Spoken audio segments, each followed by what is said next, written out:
And I suggested what Aiden just said. Yeah, But we'll then come we back a still little went with the other thing. early, I don't know. earlier than we normally would for the beginning of an inning. So It's we're back at ambiguous. Stony Brook Field. We're getting ready to start the top of the third, but first we'll send it down to Catherine Huntley. Nick Dunn. Okay.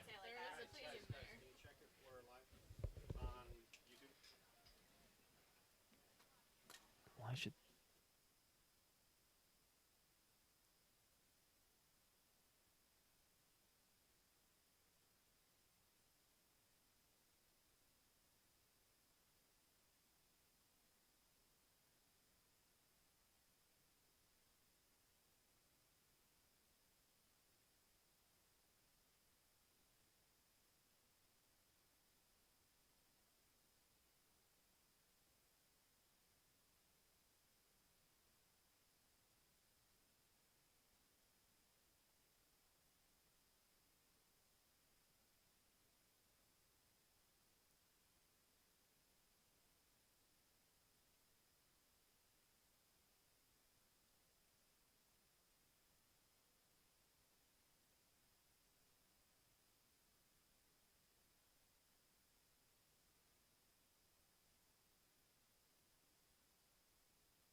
Hello, everyone, and welcome to Stony Brook Field in beautiful Brewster, Massachusetts, as we get ready for the Whitecaps and the Anglers. I'm Aiden Doyle, joined alongside by Carter Woodiel. Later on, we'll be joined by the third member of our crew, Maura Sheridan, as well as Catherine Huntley. And Carter, Brewster on a little bit of a two-game skid coming into this one. Last night, they fell to the Falmouth Commodores, and it wasn't pretty, 7-1. At Arnie Allen Diamond / Gov Fuller Field, whatever you want to call it. I don't think the Whitecaps really want to remember their performance last night. Yeah, it was a tough one, and the long ball was what wound up dealing Brewster in. The Commodores going deep 4 times, including a couple from Marty Bikina, who now has extended his lead to 6 home runs on the season. It's a league-leading total for Marty Bikina this season, and J.R. McDermott was the starter for the Whitecaps in that game. And, you were talking to Chev after the game, and I agree with what he said, where he just said, he had a good start, wound up going 7 innings, gave up 4 runs. Only 3 of them were earned, and all 3 of those earned runs came up via just a couple of breaking pitches that he hung, and then 2 Falmouth hitters were able to take it over the fence. So Brewster, as you mentioned, second straight loss, losing 7-1. That's the sort of game where you just sort of shake it off and try and rebound against a pretty good Chatham Antlers side today. Yeah, the offense seemed to be the problem. Only 4 hits, like we talked about, only 1 run. They actually didn't leave as many men on base as they have in previous games, only 6 last night. But I talked with Whitecaps assistant coach Tommy Weber before today's game, and really, they called the position players here earlier than the pitchers, which is usually, they get here at the same time today. And they worked almost entirely on bat control, all on making contact. I know in today's, especially in the pros, there's the stigma against strikeouts isn't what it used to be. People are fine with striking out 200 times. Coach Weber says, no, make contact. If you got a guy on second and third, it's okay if you hit a ground ball to the second baseman. It's okay if you hit like a weak fly ball to right field. Just continue to put the ball in play, put pressure on their defense. A strikeout can't result in anything else really, unless obviously it dropped third strike, but anything else other than you getting out. So that's really what they're working on in a way to try and prevent those runners left on base, because they're so athletic. They're so good at baseball. They're at the best, or they're in the best collegiate summer league in the country, that if they just stop focusing so much on their mechanics and overthinking themselves at the plate and just rely purely on, let me just make contact with this baseball, their own natural ability will take care of the rest. And that reminds me of what Coach Chev was saying after the game about J.R. McDermott and his pitching performance. He was talking about relying on his fastball. He said, I think he said something to the effect of, like, sometimes these guys forget where they are. They forget they're pitching to wood bats, and they forget that they deserve to be in this league. And J.R. McDermott decided to kind of just go a little outside the box and drop in those breaking balls and was punished for him. And then when he went in, got 4 scoreless frames after he gave up, those 3 or 4 runs, in those first 3 innings. He was able to bounce back, and he just said that he was sitting on that fastball more, relying on that, kind of getting back to basics. So we'll see if Tony Losi might approach that for Brewster on the mound today. But yeah, actually one of the fun things that I remember from batting practice before today's game is because they were working solely on contact, not trying to hit, show off their raw power, Coach Weber said, if you hit a ball over the fence, you have to go get it. Typically, they put some of the pitchers out there beyond the fence to retrieve home runs. No, today, if you hit a ball over the fence, you had to run out there and go get it. So that was the strategy they took. And after last night's loss, though, Brewster fell to 6-6-1 on the season with 13 points. That's good for third place in the Eastern Division, trailing Yarmouth, Dennis, and Orleans. Today they match up against Chatham, who comes into this ballgame 6-7, so just 1 point behind the Brewster Whitecaps. So a big game here as far as standings, and they get another one tomorrow. So again, with Chatham coming here for a makeup game back here at Stony Brook Field tomorrow. So 2 days in a row, Whitecaps and Anglers here in Brewster. We'll start with the lineup now for the Chatham Anglers. The visiting team, leading off playing center field, DJ Artis, who made an unbelievable catch last time these two teams met up at Veterans Field in Chatham. Game saving, if you do say so, for the Chatham Anglers. Batting second baseman out of St. John's, Josh Shaw. Batting third, Jacob Olson. He wears number 19 for the Anglers. He's getting the start at designated hitter today. In the cleanup spot, Shea Langoliers, the catcher for Chatham out of Baylor University. Fabian Pena batting fifth, playing first base for Coach John Schiffner. Batting sixth, Donovan Casey, a second-year Angler, the right fielder out of Boston College.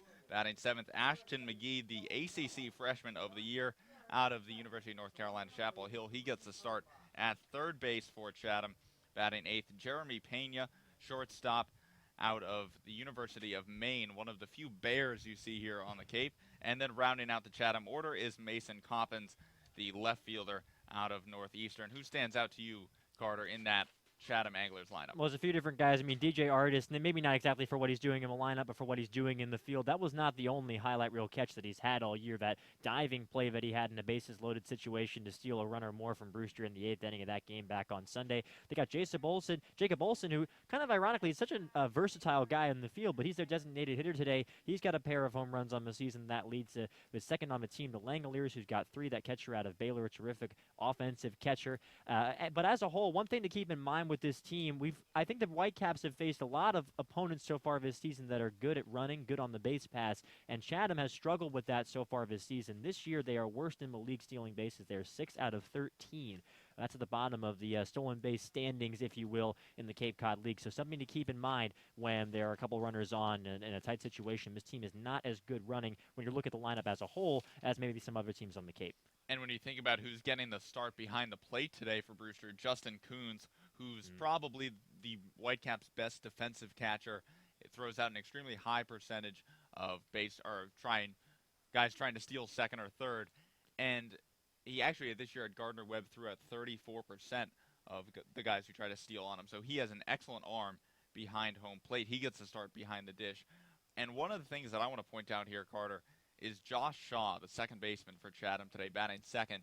Coach Weber actually singled him out because if you remember correctly, in the previous matchup between these two teams at Veterans Field on the 24th, just a few days ago, Josh Shaw had a 2 RBI single in the third inning for Chatham, and he fell behind 0-2 in that count, worked a great at-bat, and then shot the ball in between first and second into right field.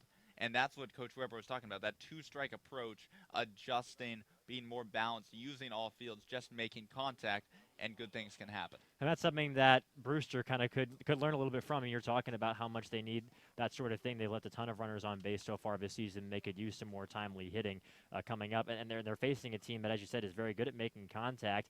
But the pitching staff, it's kind of a little opposite of what you're talking about because Chatham so far has been pretty prone to giving up the long ball as a pitching staff. That's kind of been their weakness. They've given up 12 home runs, which is the most in the league. And so for Brewster, they're just going to have to ignore that and try and approach that contact approach that you're talking about. Yeah, this is a team that, like you said, is prone to giving up the long ball. And last night, in particular, at Falmouth, Logan Davidson hit a home run, Marty Bikina 2 home runs, Willie Berger had a home run for the Commodores as well. And so for this Brewster team here at Stony Brook Field, the wind typically does blow out. Right. So it's something to keep your eye on today. At the moment, blowing out to dead center here in Brewster. Earlier in the season, we've seen it a lot towards left center, out towards the scoreboard here at Stony Brook Field. So that is something to keep your eye on. We know Tony Losi, who's getting the start today for Brewster, has unbelievable stuff. and he commands it well, or he doesn't typically command it well. So if he is throwing the pitches for strikes, he can get hitters out with just purely on stuff. But if he's making mistakes over the plate and his pitches aren't moving, that could be something to keep your eye on as well.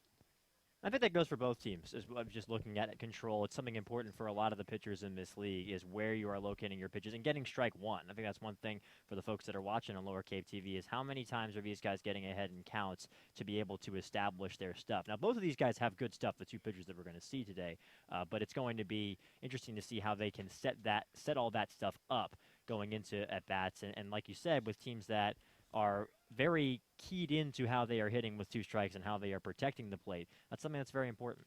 Yeah, and they go up against a Chatham team that's managed by the winningest manager in Cape League history in John Schiffner. So this is a guy who's been around the block a few times. He knows about all of these parks inside and out. He's been around the Cape League forever. So he's a guy who understands how players come here each and every season and make adjustments, how things typically progress. He's been, like I said, he's been here before. So when approaching each game, he's a guy who can talk to the players and understand things that and Coach Shevchik has done a very good job since getting here to Brewster, but this is only his third season.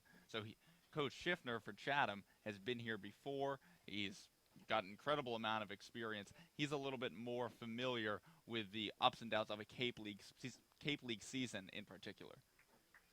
And now the Whitecaps will take the field here in Brewster. And as we get ready for the national anthem, we'll take a quick break, and we'll bring it right back after the national anthem's finished. You're watching Brewster Whitecaps baseball on Lower Cape TV, channel 99, and streaming live on YouTube.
Ladies and gentlemen, the National Regional High School Turbo Chorus.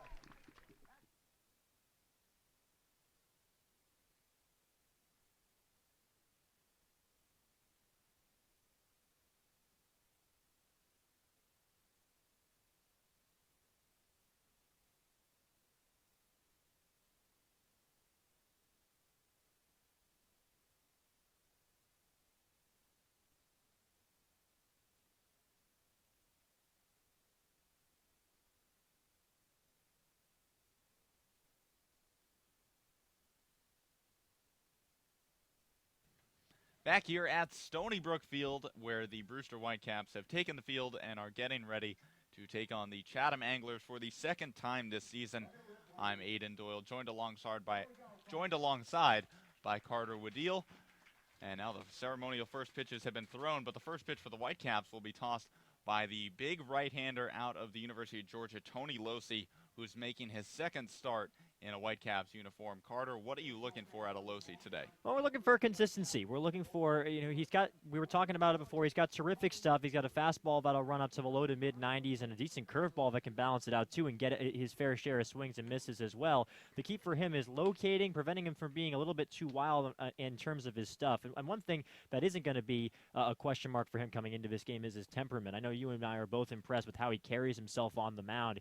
Off the mound in the dugout, he's a guy that can joke around with you, that can kind of be a lighthearted guy. And when he gets on the mound, he's an alpha male. His coaches have compared him to a closer in how he approaches hitters, like every batter is coming up with 2 outs in the 9th inning. That's how he will approach guys, and he will be keeping that mental attitude up regardless of where that consistency is. But I think it's about location for him today. In his first start, which was against the Katuitt Kettleers right here at Stony Brook Field back on June 23rd, went 5 innings, gave up 7 hits, 5 runs, all of them earned, walked 2 and struck out 9, so he showed that swing and miss stuff.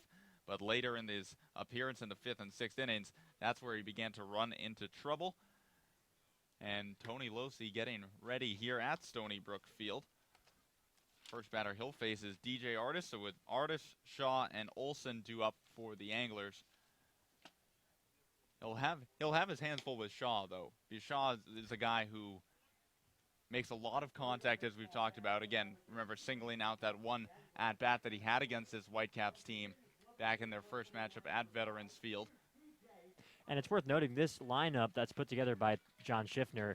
Artis, the leadoff hitter, is a left-handed hitter, and then the entire rest of the lineup is all righties. It's 8 straight right-handed hitters up against a righty in Tony Losi. So that's worth looking out for in terms of maybe a pinch-hitting situation, or maybe if the Whitecaps want to bring in a lefty later in the game. It's worth noting, kind of odd, the lineup structure. DJ Artis digging in, and the first pitch from Losi. Fastball in there for strike 1 over the outer edge. So Losi with a first pitch strike, and we are underway here at Stony Brook Field. Losi working through the windup, and the 0-1 goes back to the fastball, misses high and outside. Count evens 1 ball and 1 strike. Losi out of the University of Georgia, originally from Columbus, Georgia, as he misses outside once again. 2 balls and 1 strike on Artis. This year for the Bulldogs, made 16 appearances, went 2-4 with a 6.38 ERA. And now falls behind in the count 3-1 as the fastball misses down and away to Artis. Artis Chatham, center fielder out of Liberty University, comes into the game batting .261 in 8 games for Chatham. 23 at-bats, 5 runs, 6 hits, 3 RBI. Losi looking into his catcher, Justin Coons, through the windup and the 3-1. Took a little off that one, found the inner part of the zone, and it's a full count. Full count to Artis, and the payoff pitch. Fastball in there, strike 3 right on the outer edge, and Tony Losi off to a great start here in Brewster with a strikeout of DJ Artis in his first at-bat. Well, I tell you what, in that first start that you were talking about, Aiden, that was his bread and butter. That fastball on the outside corner wound up getting 4 strikeouts with that pitch early on in that game. If he can get that going well and going on, especially, as I said, with so many righties coming up, being able to go to that same spot on home plate, he could be really tough to face today. Really located that one well. Now Josh Shaw stepping in for Chatham. Looks at a first pitch fastball from Losi for strike 1. Losi, a guy who throws extremely hard. Mid-90s fastball. And he misses down and in with one there. 1-1 now the count on Shaw. Shaw, right-handed hitting batter out of St. John's. And the pitch from Losi. Fouled off down the first base side and out of play. 1-2 now the count. And now we see Shaw in that 2-strike position you were talking about earlier, Aiden. 1-2 on the Chatham second baseman. Losi looking into his catcher, Coons. And now Shaw will call time. Let's take a look at this Whitecaps defense in the outfield, moving from left to right. It's Foyle, Bishop, and Costas. Daughters, Graffinino, Dunn, and Gasper through the infield, as Shaw fouls this one off down the right field line and out of play. Justin Coons doing the catching behind the plate. And obviously Tony Losi on the mound for Brewster. 1-2 the count. Losey gets what he wants from Coons. And the pitch. This one chopped weakly. Fielded on a hop by Losey. Throws over to first in time for out number 2. Kind of a tricky play there. Had to kind of navigate over the base runner and loop that one over, did Tony Losey. But that's just what you want if you're Losey. You're locating the fastball well. Either you are able to freeze the guy like he did with DJ Artis in the first hitter, or get that nice piece of soft contact. If Losey gets a lot of ground balls and he can get that fastball for strikes, be able to complement it with the breaking ball, that really is his game plan against any lineup. Now the number 3 hitter, Jacob Olson, digs in. First pitch swinging, fouls this one back into the netting for strike 1. Olson, the designated hitter today for Chatham, out of the University of South Carolina, been one of the best hitters in this Chatham lineup. Comes into this game batting .360 in 13 games. 2 home runs, 12 RBI for the Anglers. 0-1 count, and the pitch from Losey. This one misses well down and away for ball 1.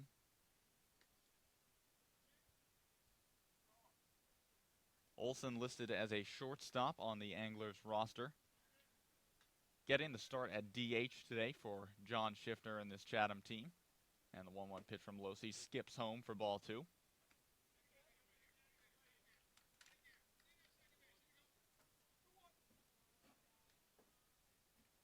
Two and 1 the count, 2 down in the top of the first inning. Losey threw the windup and the pitch. This one lifted in the air into shallow right field. Going back is the second baseman, Dunn. And he'll make the play in shallow right for the 3rd out of the inning. So it's a 1-2-3 inning for Tony Losey. No runs, no hits, no errors, no one left on base. We've played half an inning. When we come back, the Whitecaps are coming up to bat here at Stony Brook Field.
Back here at Stony Brook Field, where we move to the bottom of the first inning.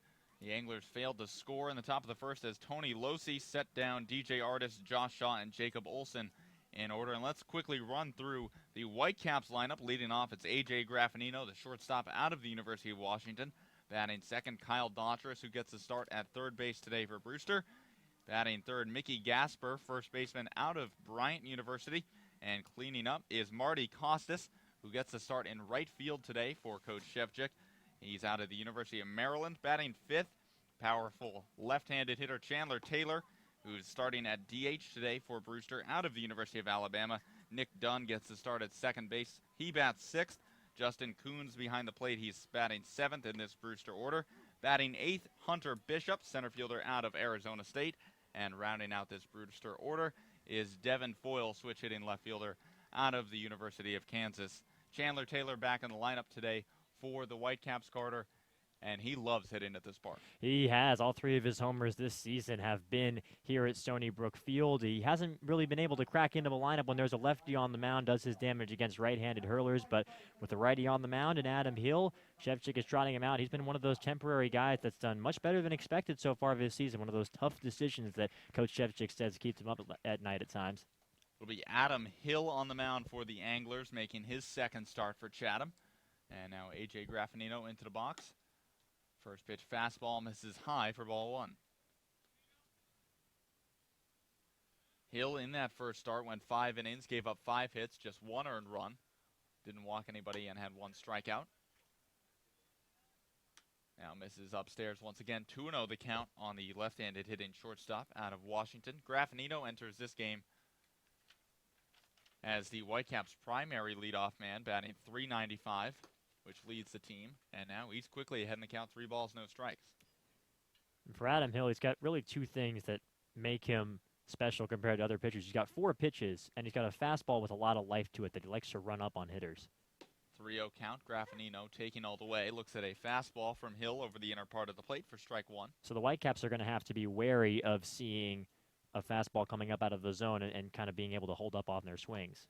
3-1 count. Hill finds the zone again, and now it's full on Graffinino.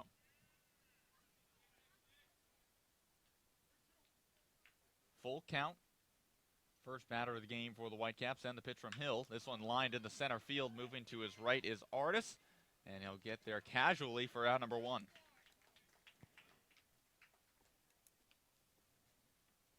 So Graffinino retired for the first out. That'll bring up Kyle Daughtris, Brewster's number 2 hitter. He got to start at third base today for Coach Shevchik. Comes into this game batting .250 in 9 games, 7 runs scored.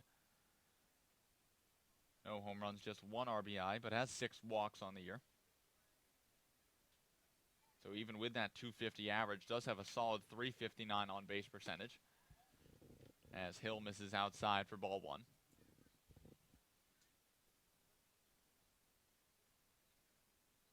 Hill looking into his catcher Langoliers. Now ready, as this one's lifted foul over the netting. Count evens, 1 ball and 1 strike.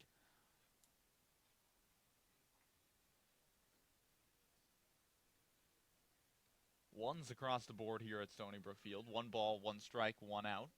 Kyle Daughtris in the box against Adam Hill, who's 1-1 pitch. Fastball right over the outer part of the plate for strike 2. And now the thing about Hill, he's got 4 different pitches, a lot of different things he can do here ahead in the count 1 and 2. 1-2 count. Hill's ready, and the pitch. Fastball just misses inside. Evens the count, 2 balls and 2 strikes on Daughtris. Daughtris brought in the only run of the game yesterday for the Whitecaps with a sacrifice fly to right field. Brewster dropped that game 7-1 to the Falmouth Commodores. Now a breaking ball from Hill misses upstairs. So a full count on Daughtris, 1 down here in the bottom of the first inning. No score between the Anglers and Whitecaps. And the payoff pitch from Hill. Fastball misses down and away, and the Whitecaps have a man aboard on a Kyle Daughtris walk. So once again, Carter mentioned it when he was going through his stats. Only a .250 average, but that on-base percentage, one of the better ones on the team. Yeah, and that was a terrific at-bat there from Daughtris. He laid off, I think, 3 straight fastballs that just missed. You know, either that or they got very emphatic calls from our umpire Steve Williams behind the plate. They were just off the plate, so good discipline there from Daughtris. And speaking of good plate discipline, now it's Mickey Gasper's turn. Mickey Gasper switch hitting first baseman for Brewster, batting from the left side against the right-handed throwing Hill. First pitch lifted high in the air out towards left field. Moving towards the line is Coppins. He's underneath it, makes the catch as Daughtris retreats back to first.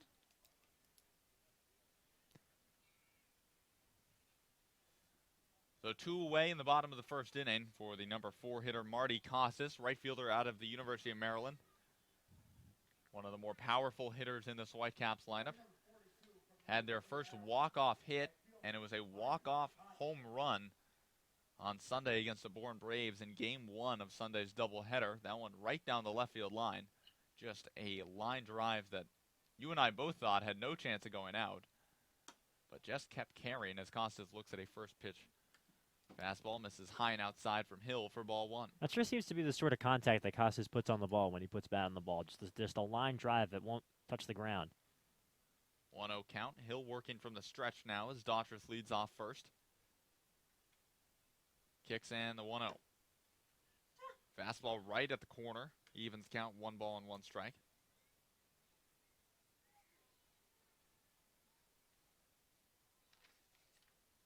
Costas coming into this game batting .227 in 8 games. Another guy with a high on base percentage though, .379 on the year for Brewster. 1-1 count. Daughtris went at first, but then stopped as Hill pours a fastball in there for strike 2. Bluffed him just enough to get some yelps from the first base dugout, nothing more. 1-2 count on Costas. 2 down in the bottom of the first inning. Kyle Daughtris leads off first base as Adam Hill comes set. And the 1-2. Check swing from Costas. No appeal down to first base. Ball was outside, so the count evens. 2 balls and 2 strikes. And so far, some lengthy at-bats for Brewster against Adam Hill. The first few hitters that we've seen. This team has drawn a lot of walks so far this year, 55 of them, which is the most in the league. 2-2 count on Costas. Hill throws over to first base. Close play, but Daughtris dives back safely. And for a pitching staff of the Anglers that's not especially deep, getting Adam Hill to throw a lot of pitches early could pay dividends for the Whitecaps later on in this game. 2-2 count, 2 outs. And the pitch from Hill. In there, strike 3, painted the outside corner. Costas down looking for the 3rd out of the inning. No runs, no hits, no errors. 1 man left on for Brewster. We've played 1 at Stony Brook Field. Still no score between the Whitecaps and Anglers. You are watching Brewster Whitecaps baseball on Lower Cape TV and streaming live on YouTube.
Well, Justin Coons throws down to second for the final warm-up pitch from Tony Losi here in the top of the 2nd inning as we are back here at Stony Brook Field. Still no score between the Whitecaps and Anglers, and it will be 4, 5, and 6 in this Anglers lineup. Due up Shea Langoliers, Fabian Pena, and Donovan Casey due up for Chatham against Tony Losi, who's into his 2nd inning of work for the Whitecaps. Langoliers leading off. First pitch from Losi misses down and away for ball 1.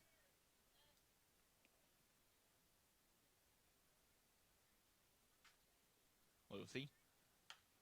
Fastball up in the zone, fouled off down the right field line. Count evens, 1 ball and 1 strike.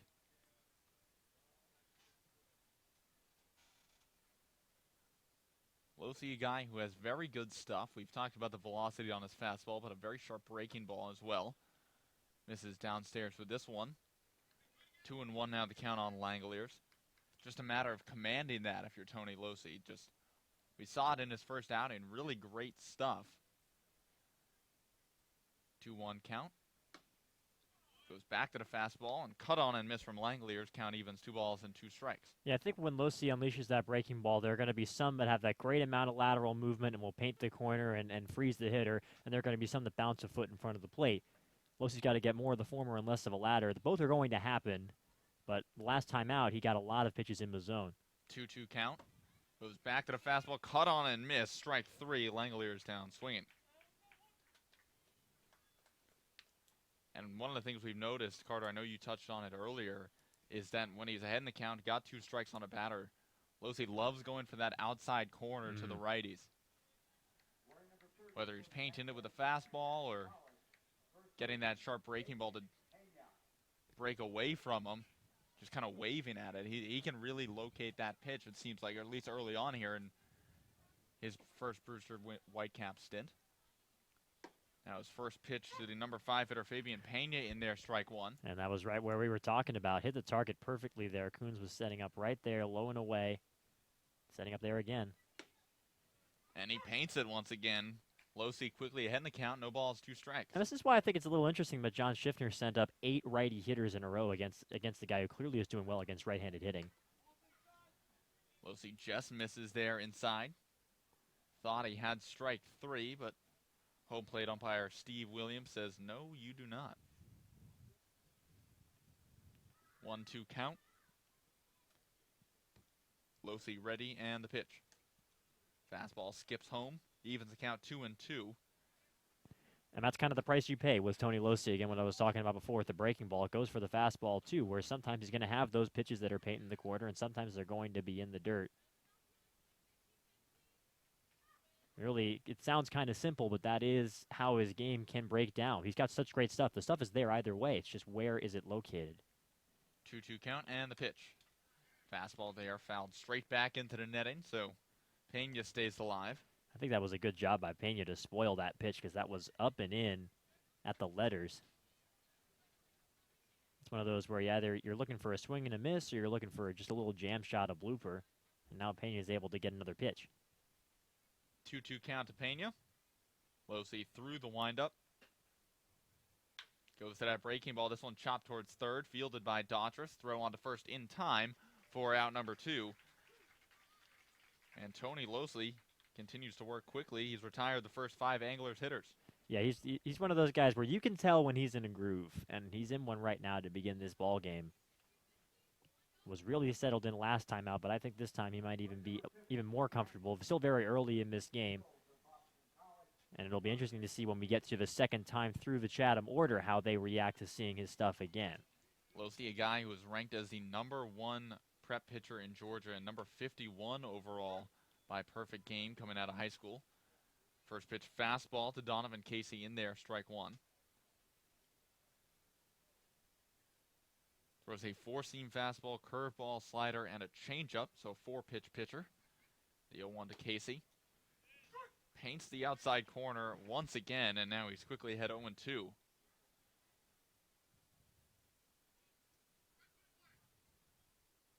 Losey, whose father is in attendance today here at Stony Brook Field. His father also played in the Chicago Cubs system in the early 90s and sees his son strike out Donovan Casey on 3 pitches.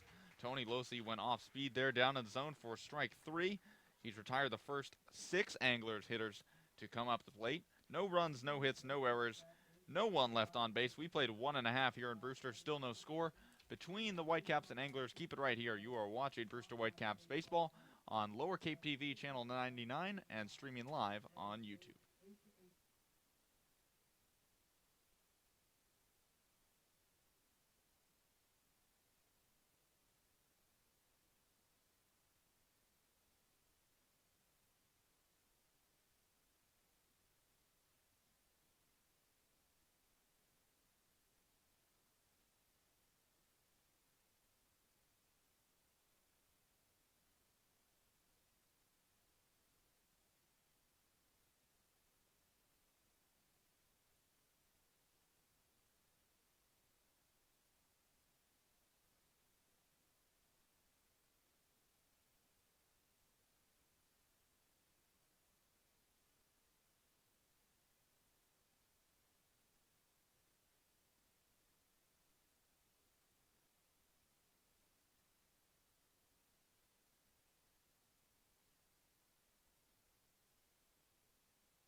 No score between the Whitecaps and Anglers as we move to the bottom of the second inning here at Stony Brook Field.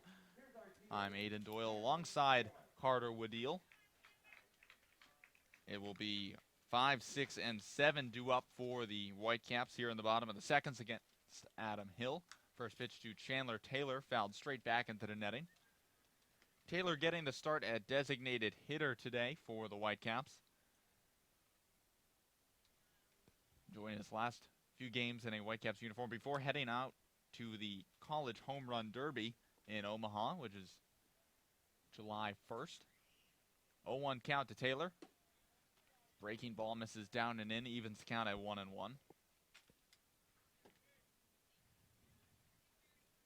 Taylor with 3 home runs on the year. Several balls also hit out there that both of you and I thought were gone, but knocked down by the wind as he fouls this one off down the left field line. Tell you what, that's July 1st date. It still feels like it's far away. And it felt like that at the beginning of the season. And now we realize, no, that's this coming Friday, right? Or is it Saturday? People keep telling me July 4th is next week. And I'm like, no, we got like a month until then. 1-2 count to Taylor. Pitch from Hill misses inside, evens count at 2-2. Good take there by the designated hitter out of Alabama. And I'm sure Jamie Shevchik is counting down to that date as well, because Julian Infante, the infielder out of Vanderbilt, is competing at that home run derby, and he's going to come to the Whitecaps camp after that. Hill misses in the same spot, and the count runs full on Taylor. And when you talk to, we've talked to Jamie Shevchik about, the struggles that the infield has had defensively so far this season, he really is excited to have Julian Infante come in. Payoff pitch to Taylor. Fouled off down the left field line, and the count stays full. Infante, a guy who plays both third base and first base, but Coach Shevchik really looking for him to solidify the first base position here for Brewster, a position that has given the Whitecaps some trouble defensively, as Taylor takes a fastball just below the knees for ball 4, and so the Whitecaps have the leadoff man aboard in the bottom of the second. So far, the Whitecaps have done a good job of laying off Adam Hill's fastball. Doesn't seem like, I don't know about you, but it doesn't seem to me like it's had as much life to it as maybe typical for him. Nick Dunn stepping into the box for the Whitecaps. Left-handed hitting second baseman out of the University of Maryland, where he's teammates with number 4 hitter and right fielder today, Marty Costas. Actually roommates for the Terrapins. Dunn hits this one on the ground towards short. Get the out at second, throw on to first in time. It's a 6-4-3 double play for the Anglers. And so the leadoff walk erased, and now quickly 2 down here in the bottom of the second. Yeah, it's funny. We saw the worst thing the thing that can get on the pitcher's mind the most, the leadoff walk, and then the pitcher's best friend in a double play to cancel it right out. Now Justin Coons digs in for Brewster. Right-handed hitting catcher out of Gardner-Webb University. 2 down here in the bottom of the second. Still no score between the Whitecaps and Anglers. And the pitch from Hill. Fastball in there for strike 1 over the outer edge. Coons, known primarily for his defense, comes into this game actually batting .313, so off to a much better offensive start than I think Coach Shevchik expected from Coons, who's just a temporary player, as he fouls this one off towards the Whitecaps on deck circle.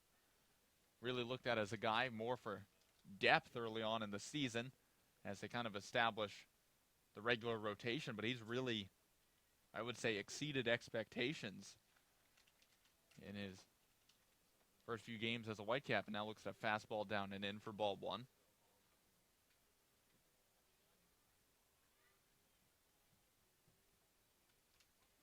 We've talked about his ability to throw out base runners. Threw out 34% this year for Gardner-Webb.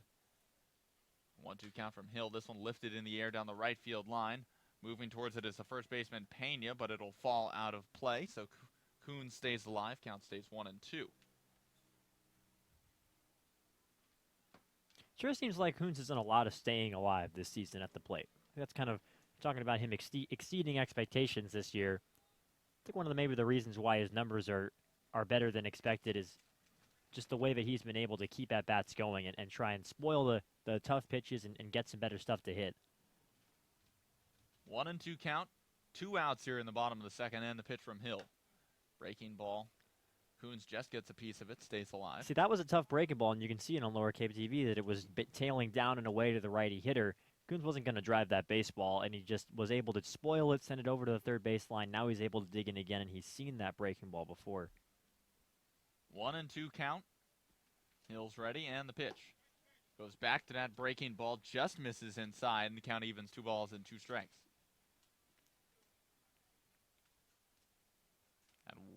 That Anglers bench thought he had it there for strike 3, but home plate umpire Steve Williams thought it was a bit too far inside. So now 2 balls, 2 strikes on Coons, and the pitch. Hit on the ground, foul. towards the Whitecaps dugout. So Coons doing a good job battling, staying alive here in the bottom of the second.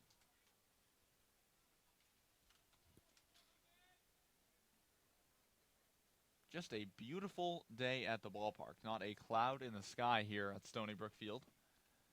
2-2 count as Coons probably chased that one a bit high and outside, but gets a piece of it, fouls it straight back. And I think if you're a manager, you'd rather him, if he thinks even in any chance in his mind, obviously it's going to be, or could possibly be a strike, get a piece of it, stay alive. Coons doing a very good job battling. This is now breaking ball. Coons once again gets a piece of it. A great breaking ball there from Hill. So really spoiling a lot of Hill's put away pitches here in his first at bat.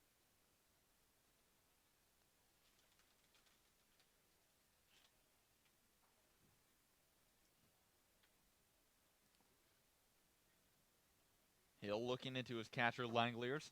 Now through the windup and the 2-2. Hit on the ground towards third, fielded by McGee.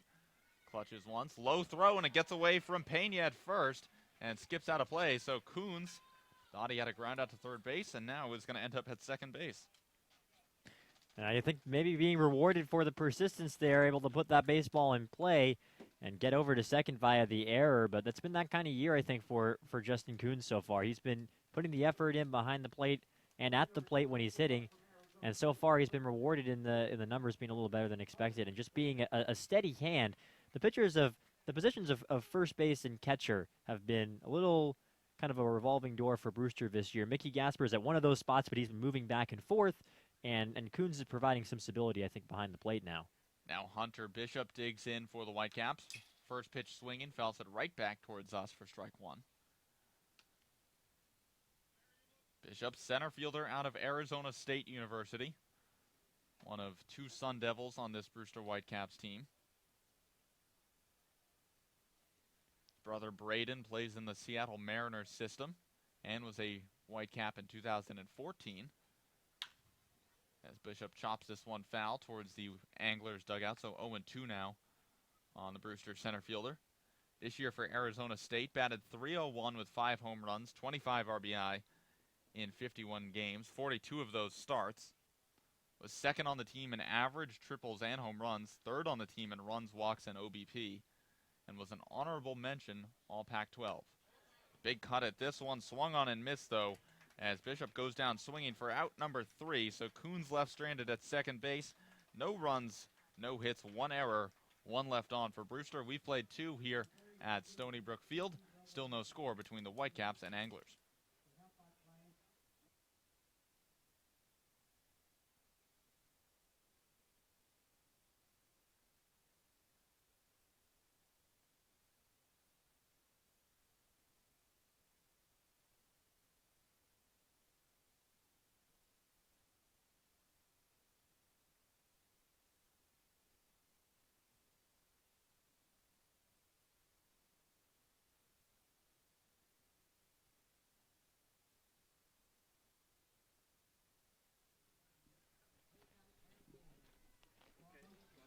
Back here at Stony Brook Field for the top of the third inning. But before we get to the top of the third, we're going to send it down to Catherine Huntley, who's got a report from the sidelines. Test, test.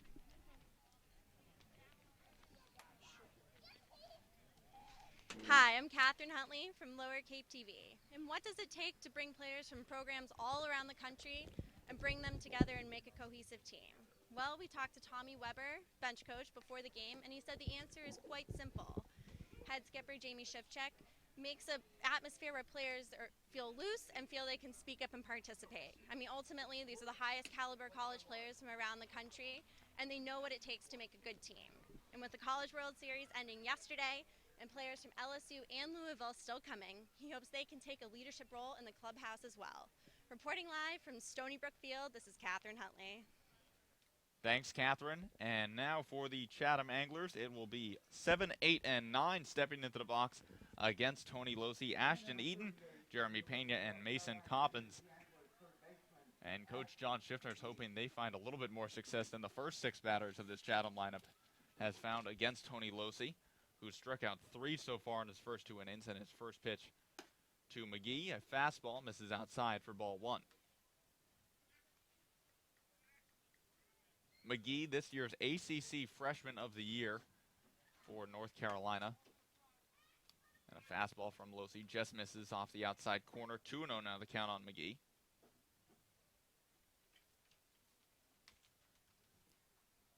Losey shaking off 2 signs from Justin Coons. Now gets what he wants. And the 2-0 pitch. Fastball in there for strike 1. McGee, a guy who, according to Chatham, one of Chatham's broadcasters, should have been a senior in high school this entire year. As the pitch from Losey fouled off right towards the Brewster dugout. Almost hit one of our crew members, Maury McLaughlin, our photographer. Is kind of hiding right behind the protective screen that protects Brewster's bat kids.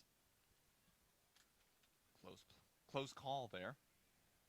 2-2, and the pitch from Losey goes off speed, misses in the dirt, and the count runs full on McGee. McGee, guy who, like I mentioned, had a great year for North Carolina this year, but has struggled since getting to Chatham. Just 3 for his first 17. That's good for a 176 average, and the pitch from Losey. Fastball, they say he went around, and so Tony Losey with another strikeout, and there's 1 down in the top of the 3rd. Yeah, it's 4 for him and able to get that one swinging there. That fastball's been working mighty well for Tony Losey so far in this game. Really has been locating. We've seen, maybe 2 or 3 balls in the dirt in this game from Tony in the first, 7 hitters? And compare that to the plenty of pitchers that we've seen that have painted the corners so far. That'll bring up Jeremy Pena. First pitch from Losey misses down and in for ball 1. Pena, a shortstop from the University of Maine. Batting .258 in his first 10 games for Chatham. As Losey misses below the knees, now 2-0 on Pena.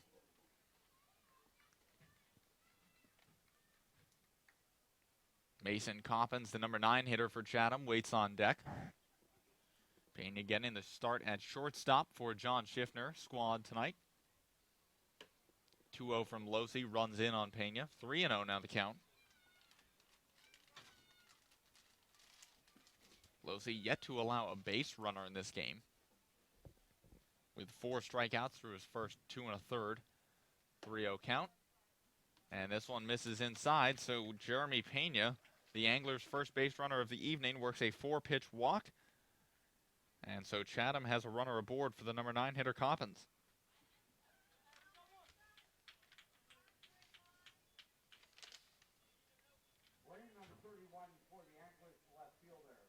Mason Coppins digging into the box for the Anglers. 1 down here in the top of the 3rd inning. Jeremy Pena leading off of first base. Coppins out of Northeastern University. Batting .333 in his first 11 games for the Anglers. First pitch from Losey. Fastball misses in the dirt. Good stop there by Coons to keep Pena at first base.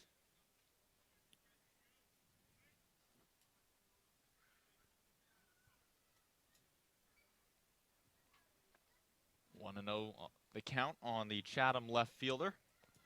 Losey looking into his catcher Coons. Now comes set.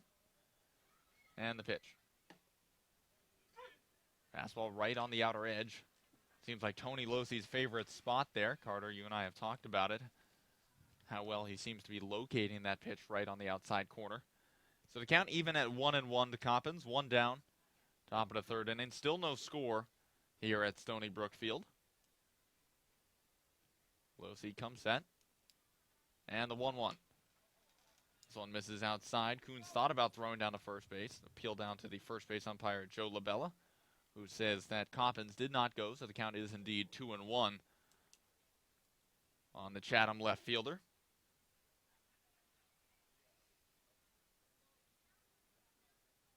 Losey shaking off Coons. Now gets what he wants. Kicks in the 2-1.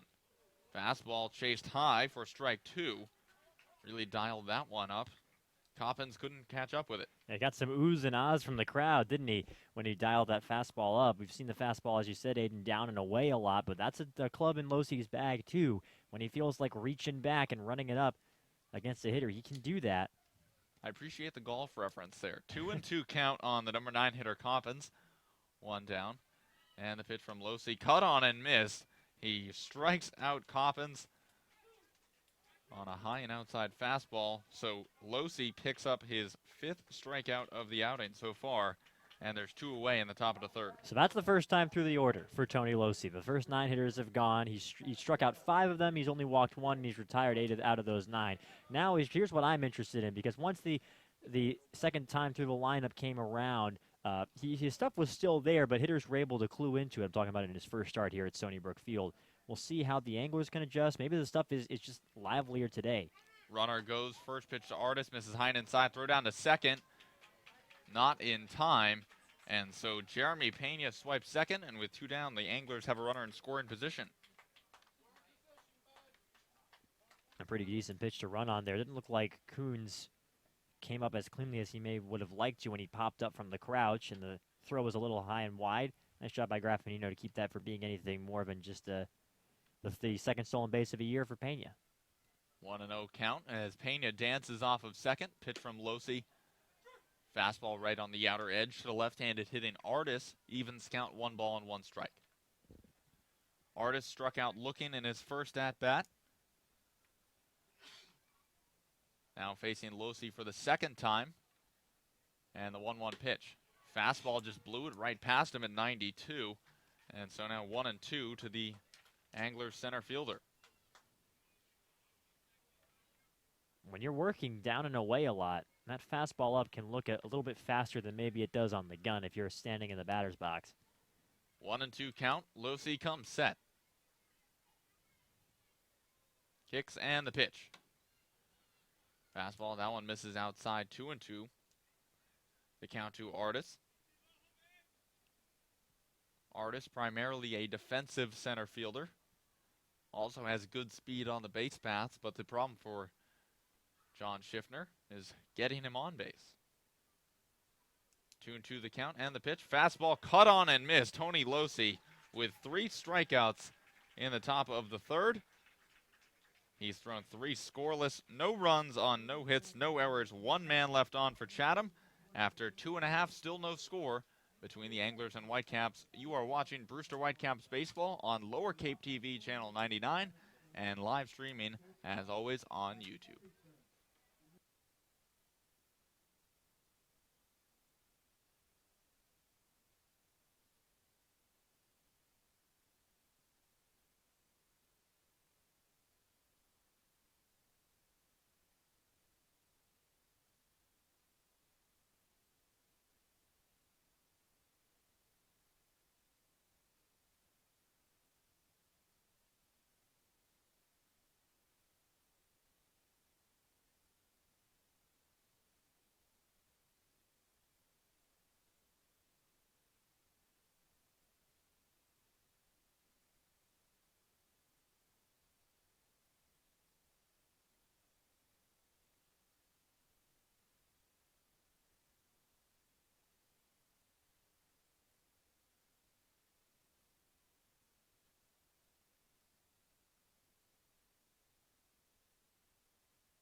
It'll be 9-1-2 in the Brewster order against Adam Hill, the Anglers starter, into his 3rd inning of work. Still no score between the Anglers and Whitecaps here at Stony Brook Field.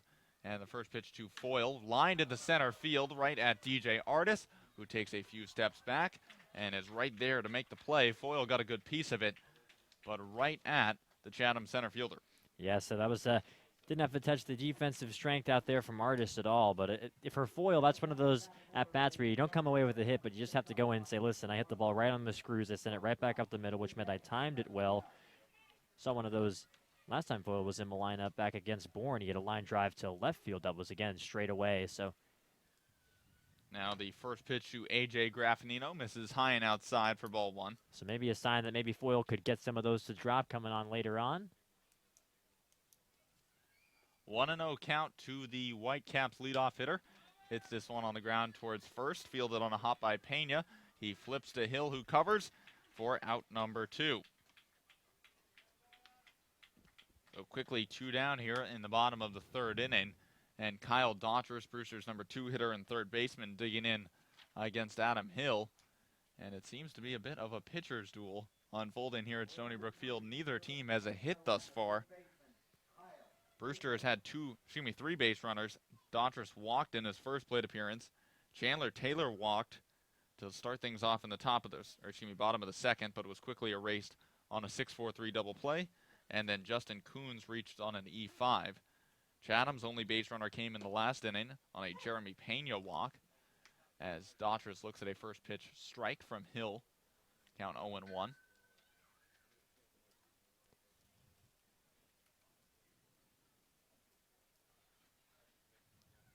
Hill's 0-1 to Daughters. Off-speed pitch there, found the zone, 0-2.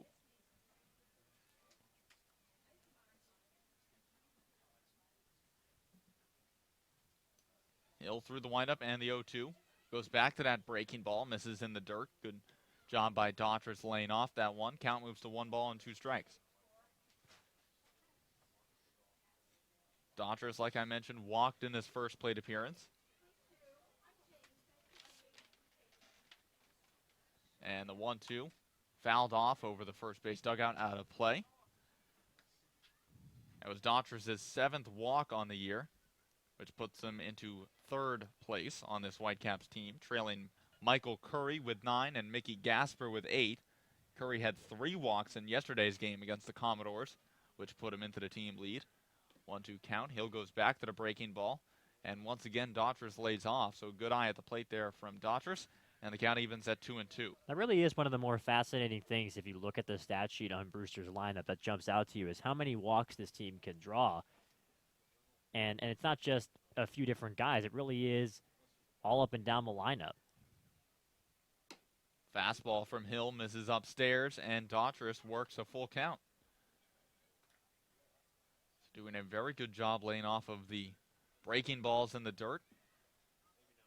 And sees that high fastball. Knows it's out of the zone and runs the count full. Hill through the windup and the payoff pitch. Fastball misses outside, and Daughters heads on down to first base for the 2nd time today. And now he is tied for 2nd place on the team with 8 walks, tied with Mickey Gasper, who's stepping into the box right now for the Whitecaps. It's amazing how these things work, Carter. You know, you bring up a stat, Daughters trails Gasper by 1, then he ties him, and then Gasper steps into the box. That's how baseball can work, right? It always seems like, the the guy makes the great play, and then he leads off the next inning. The baseball gods just know what they're doing up there. Hill working from the stretch now. First pitch to Gasper. This one right on the outside corner for strike 1. That's one of the better first pitches I think we've seen from Adam Hill. Just dropped in a breaking ball in the outside corner. That's just the sort of pitch you need against a guy with great plate discipline like Gasper. You need to really paint the corner if you want to get ahead in the count. 0-1. Hill throws over to first. Daughters dives back safely. Daughters doesn't have a big lead over there, but so far on the year does have a stolen base, so has shown the ability to swipe a bag every once in a while. 0-1 the count, and Hill throws over once again, and once again, Daughters dives back safely.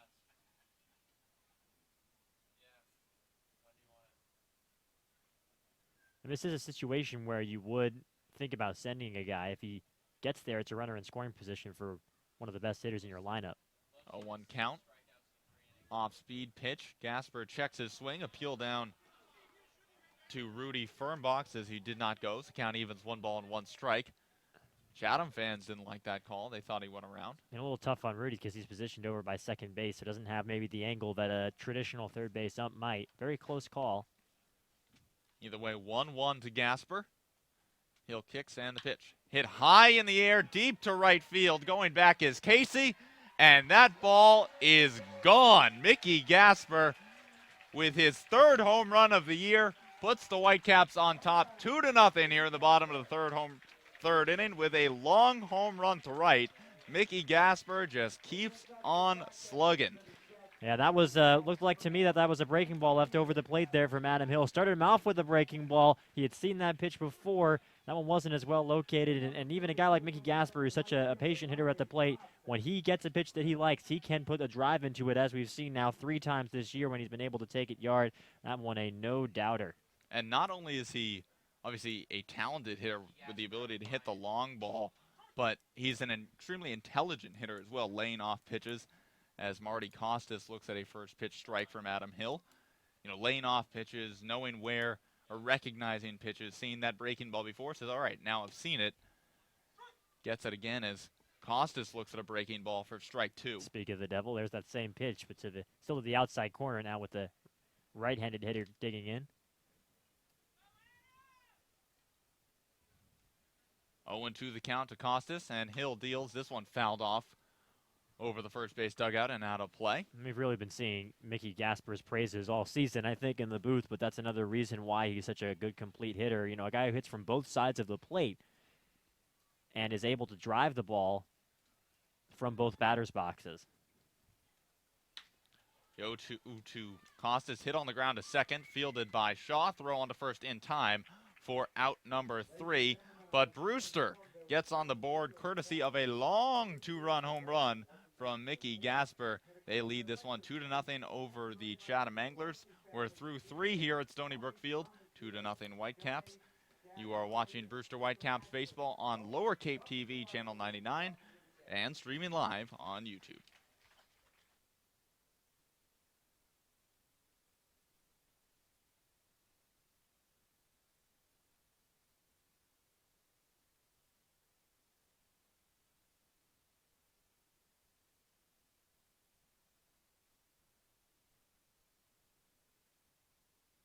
Welcome back to Stony Brook Field.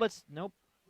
Guy that's joining the Whitecaps, and he will be here tomorrow. His name is Zach Gahagan. He is a rising senior, and Shevchik is so excited about him for 2 reasons. One, because he is a senior, he has a lot of experience. He played on this Whitecaps team before, something Shevchik says they need a leader. They have Mickey Gasper, but they're kind of lacking other leaders.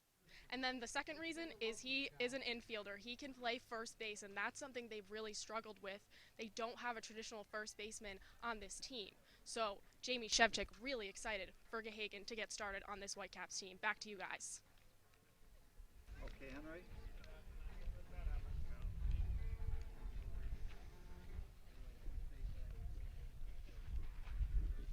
Messed up a little bit.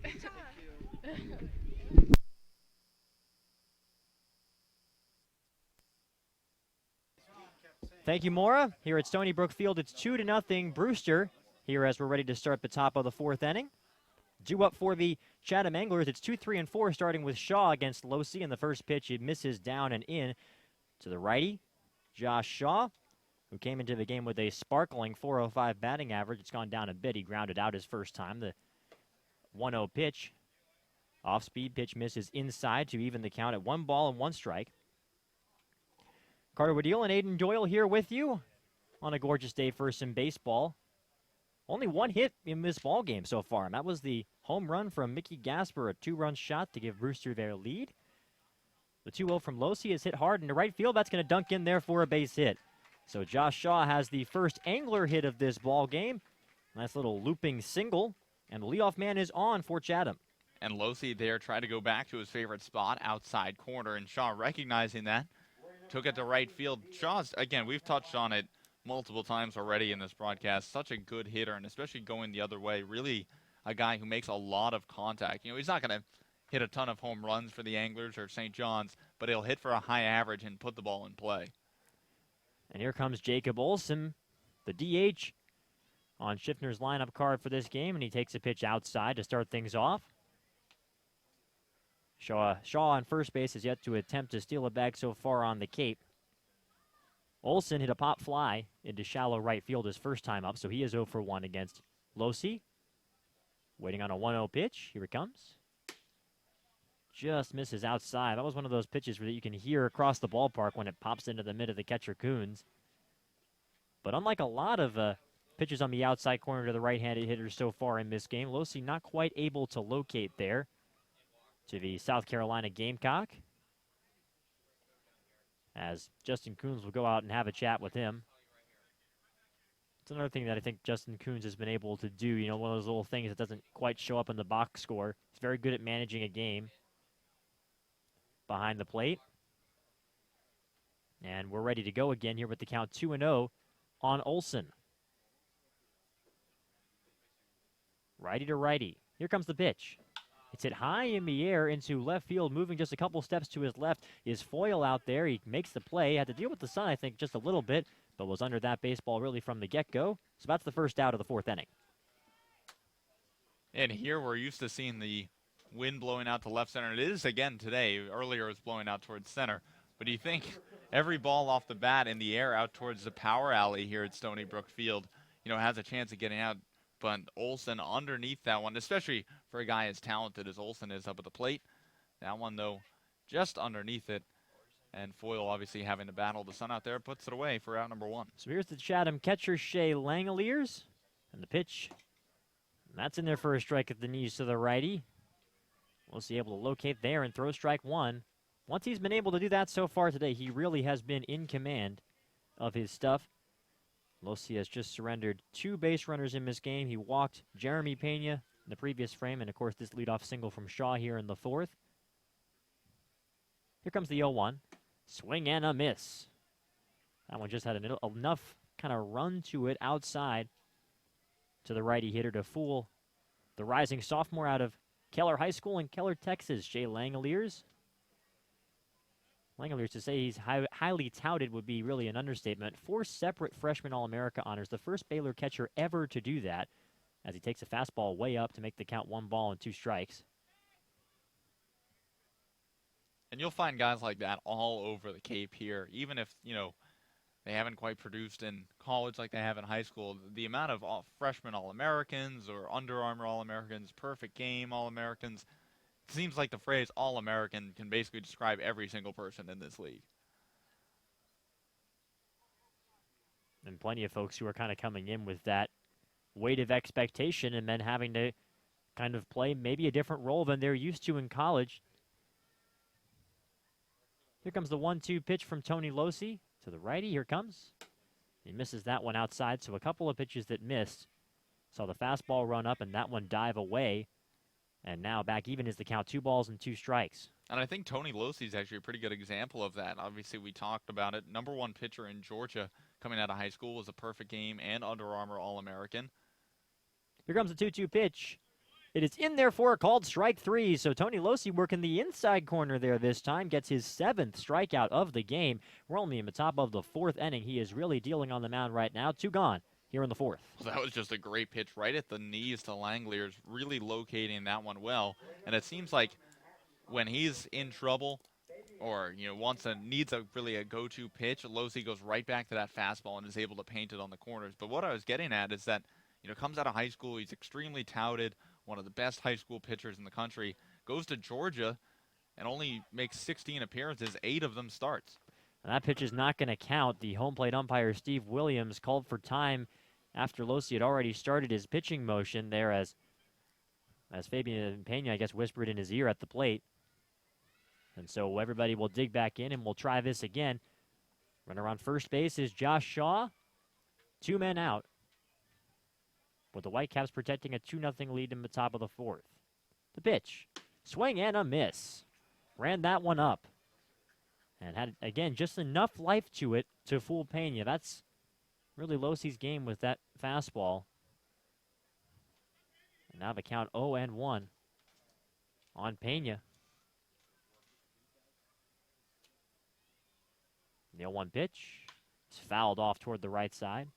Pena has kind of an interesting story of where he's been geographically. Was born in Cuba.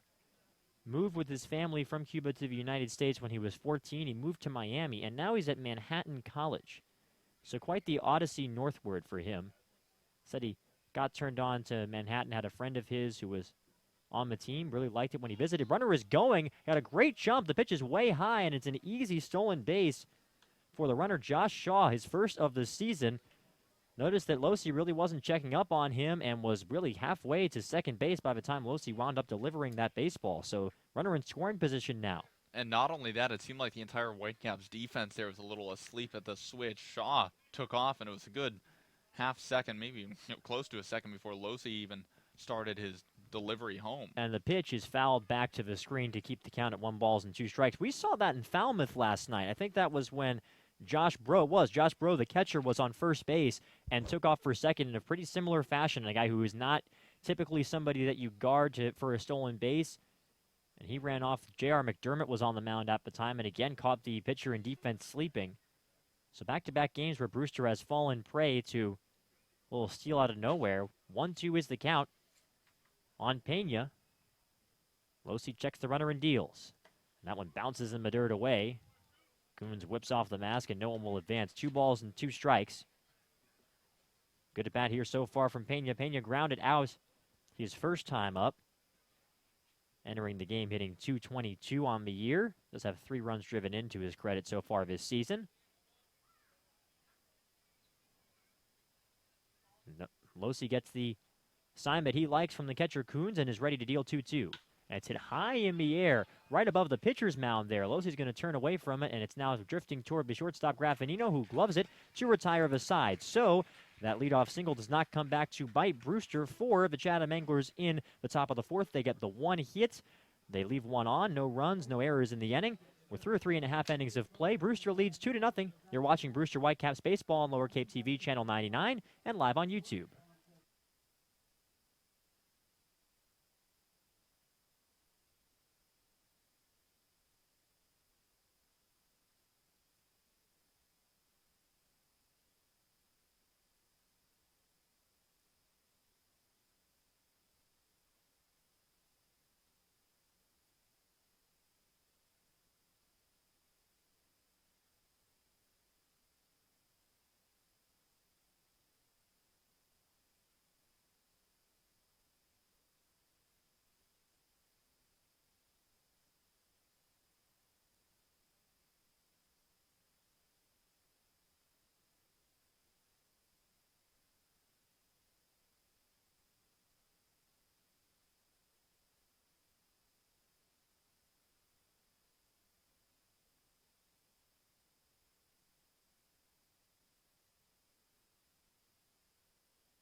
Dunkin' Donuts and the Cape Cod Baseball League want to keep players and fans running both on and off the field all season long. Celebrate the summer of coffee at your local Dunkin' Donuts with their latest flavor lineup, including butter pecan, coconut cream pie, and s'mores. We welcome you back to Stony Brook Field starting the bottom of the 4th inning.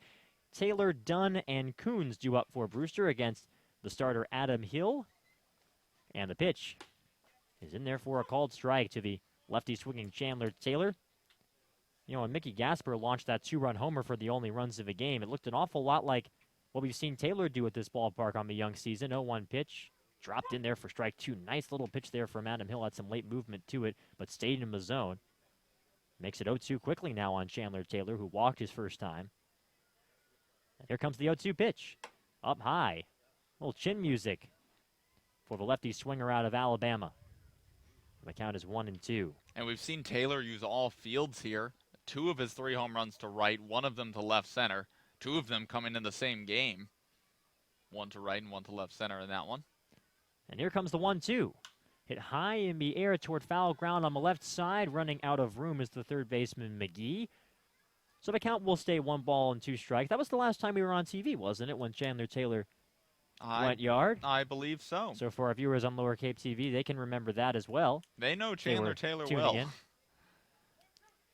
1-2 is the count. On the slugger, hailing from the Crimson Tide. The wind has picked up a little bit. It's blowing Out basically right out to left center. 1-2 pitches hit well out to right center field. That one's heading back. It is going back, and it is off the right center field wall. Taylor rounding first base. He's going to head into second base. The throw is offline, so it's a standing double for Chandler Taylor. Put a drive into that baseball as well, and the Whitecaps have the leadoff runner on. You know something? When you were starting to talk about how, this is a guy who we've seen hit home runs, the next pitch was a breaking ball, and I almost brought it up. I said, if he goes deep here, the baseball gods really do exist, because that would have been just a perfect segue. And off the bat, I thought that one was gone. It just had the look of it, where it came off the bat at 110 miles an hour, whatever the exit velo on that was. But it got off the bat quickly, and Taylor, I think, thought it was gone. I was just about to say, I think Taylor thought the same thing you did. But he was able to hustle into second base to get his 2-bagger, and now the job for the Whitecaps, 6, 7, and 8 hitters, is to drive him in. Here's Nick Dunn. He takes a breaking ball just outside. It's a good first pitch there from Hill. Just missed the target by maybe a width of a baseball, just trying to paint the outside corner against the lefty Nick Dunn. Dunn hit into a double play his first time up. Came into this game with a .235 average. Got his as the pitch. Same pitch, misses outside. And we've talked so much in this game about, who's leading the team in certain categories, especially with walks. And with Gasper's home run earlier, he tied Chandler Taylor for the lead in home runs. So you think, Taylor's getting up there, and you're all right. You think you're tied with me? All right, watch me go yard. It's good to have those little competitions amongst the team. You can keep the team loose, games like that. Good chemistry among guys who, again, are still really getting to know each other. And I'm sure Jamie Shevchik would like that as well. As the 2-0 pitch comes along, it's taken for a strike on the outside corner to make it 2-1 on Nick Dunn. He was talking to us on the radio broadcast last night, talking to you, Aiden, about how sometimes, you can hear crickets in the Whitecaps dugout. Those are his words. And maybe that's one way to kind of liven things up. I mean, he would like folks to have kind of more of that lively atmosphere you're talking about, as Hill will give Chandler Taylor the hairy eyeball over at second. We've seen that a few times when Chandler Taylor has reached second base. He's been kind of pesky out there, dancing around, bluffing toward third. We've seen him score on a pass ball earlier this season in Hyannis from third base. 2-1, fouled away toward the left side. That's always something funny to watch when there's somebody who's just out there and they're trying to get on the pitcher's nerves. They're trying to distract them from the hitter at the plate. And Taylor, not the speediest guy in the world, but has some speed to him for sure. He's an outfielder by trade. 2-2 is the count on the lefty, Nick Dunn. Here it comes. It's a high chopper toward the right side. It'll roll foul. And we'll do it again. Looked like Taylor was heading on contact there. A ground ball to the right side would be just what the doctor ordered for Brewster. Would move over Taylor and give Coons a chance to drive him in. And this is one of those situations that we were talking about earlier that Coach Weber was working with the guys before the game today. And you got nobody out, runner on second base, at least move him over. The worst thing in the world here would be a strikeout. 2-2 the count. And here's the pitch from Hill. It's it high in the air, a pop fly onto the right side of the infield, and underneath it and making the play is the second baseman Shaw. So able to put the bat on the ball was Nick Dunn, but a pop fly will not move the runner over. Chandler Taylor stays at second. There's one gone. Yeah, Dunn just got a little underneath that one. A good pitch from Hill. A lot of movement on that one. From side to side, the lateral movement there. Tough to square up. Hill got underneath it. And even with the wind, the sun, all the combination of the elements today. This really is an intriguing pitching matchup today because both of those guys have some lateral movement that they can employ to try and get hits like that, jam shots, or even more in terms of the highlight reel to get them some swings and misses or balls that wind up just over the plate. Justin Coons digs in, and he'll have to wait a little bit longer to see his first pitch, as Adam Hill will stare down Chandler Taylor again, send him back to second. One gone here. Bottom of the fourth inning. The Whitecaps ahead 2-0. And Hill readies himself once more. Here's the pitch. Misses outside. Coons reached on an error by the third baseman McGee after a lengthy at-bat his first time up. Fouled off what must have been 6 or 7 pitches. And then hit a pretty routine grounder. McGee just, the throw was offline. It was low, and it couldn't be scooped up by Fabian Pena over at first. The 1-0 pitch. Breaking ball dropped in there for strike number 1. 1 ball, 1 strike, the count on Coons. Adam Hill took something off of that one to even things up. Hill, a rising junior hailing from Anderson, South Carolina, had a 3.04 ERA for the Gamecocks this past spring. Here comes the 1-1. It's in there for a strike on the outside corner, another well-located pitch. Hill became their Saturday starter for Chad Holbrook's team at South Carolina when their ace, Clark Schmidt, went out with a UCL injury. Of course, Schmidt was drafted in the first round of the MLB draft a couple of weeks ago by the Yankees. And South Carolina missed the tournament this past year for the second time in 3 seasons, wound up with the ouster of their head coach, Chad Holbrook. Here comes the 1-2. It's a soft ground ball toward the right side. Just put the bat on the ball. Over there did Coons, and Shaw will flip to first base for the out. Taylor moves over to third. And obviously not ideal because it's a second out, but at the same time, that's exactly what Coach Weber was talking about. Runner on second, put the ball in play, move it to the right side of the field. Obviously, like we mentioned, you'd rather do that to make the first out of the inning, but at least here, it's a semi-productive out because now Taylor's only 90 feet away. And now an important hitter here for Brewster. It's Hunter Bishop digging in from the left side against the righty Hill. The Whitecaps, it's no secret to their fans and their coaching staff. They've left a lot of runners on this year. They don't want to leave a man stranded on third. Here's the pitch. It's hit hard on the ground to third base. Fielded over there by McGee. He collects it, fires to first base, and it gets away from the first baseman. Pena trickles to the dugout, and Taylor comes in to score. We'll see how exactly they score that, and it looks like they're going to say that wound up out of play, so Bishop will be able to jog over to second base, and the run comes in for Brewster. It's now 3-1 Whitecaps. I mean, Bishop has good speed, but it's an error on somebody. It's just a matter of who it's on, because frankly, it wasn't a terrible throw from McGee. It didn't hit the dirt or anything, not from our vantage point. There is an error. We're waiting to see on who. They put up the second error up on the scoreboard. If I were going to guess, I would say it's on the first baseman, Pena. That's what I'd say as well. It seemed like he just mishandled it. I mean, it was there. But it's 3-0 Brewster now. And Bishop is in scoring position at second for the 9-hitter, Devin Foyle, the switch hitter hitting from the left side. Here comes the pitch. It's hit well and right to the second baseman, Shaw, who gloves it for the final out. So Brewster is able to get that run across.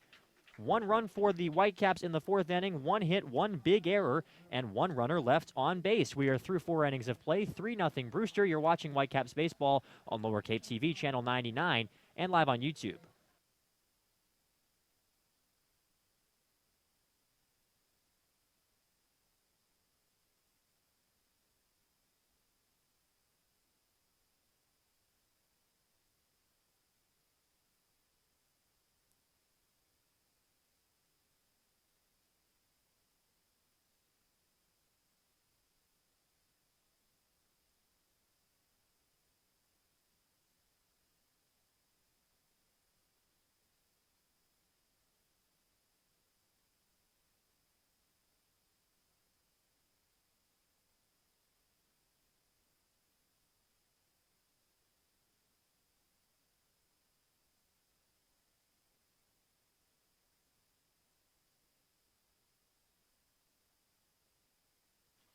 Welcome back to Stony Brook Field. Brewster takes a 3-0 lead on an unearned run coming across on what has been scored in E3 on the first baseman Fabian Pena to make it 3-0 Whitecaps. These two teams are first and second in the Cape Cod League in unearned runs allowed. So not something that either one of these teams are unfamiliar with. For the Whitecaps, about 1 out of every 3 runs that their pitching staff has allowed so far this year has been unearned. If you ask Jamie Shevchik where the biggest point of improvement is, he'll say defense. The first pitch misses well inside out of the hand of Losi to Donovan Casey, the right fielder hitting from the right side. Losi was fooled by a slider his first time out, swung and missed for Losi's 3rd strikeout was Casey. The pitch lifted out to right field, heading down the line and tailing toward foul territory, and it skips away over by the Angler bullpen out there on the right side. And it makes the count 1-1.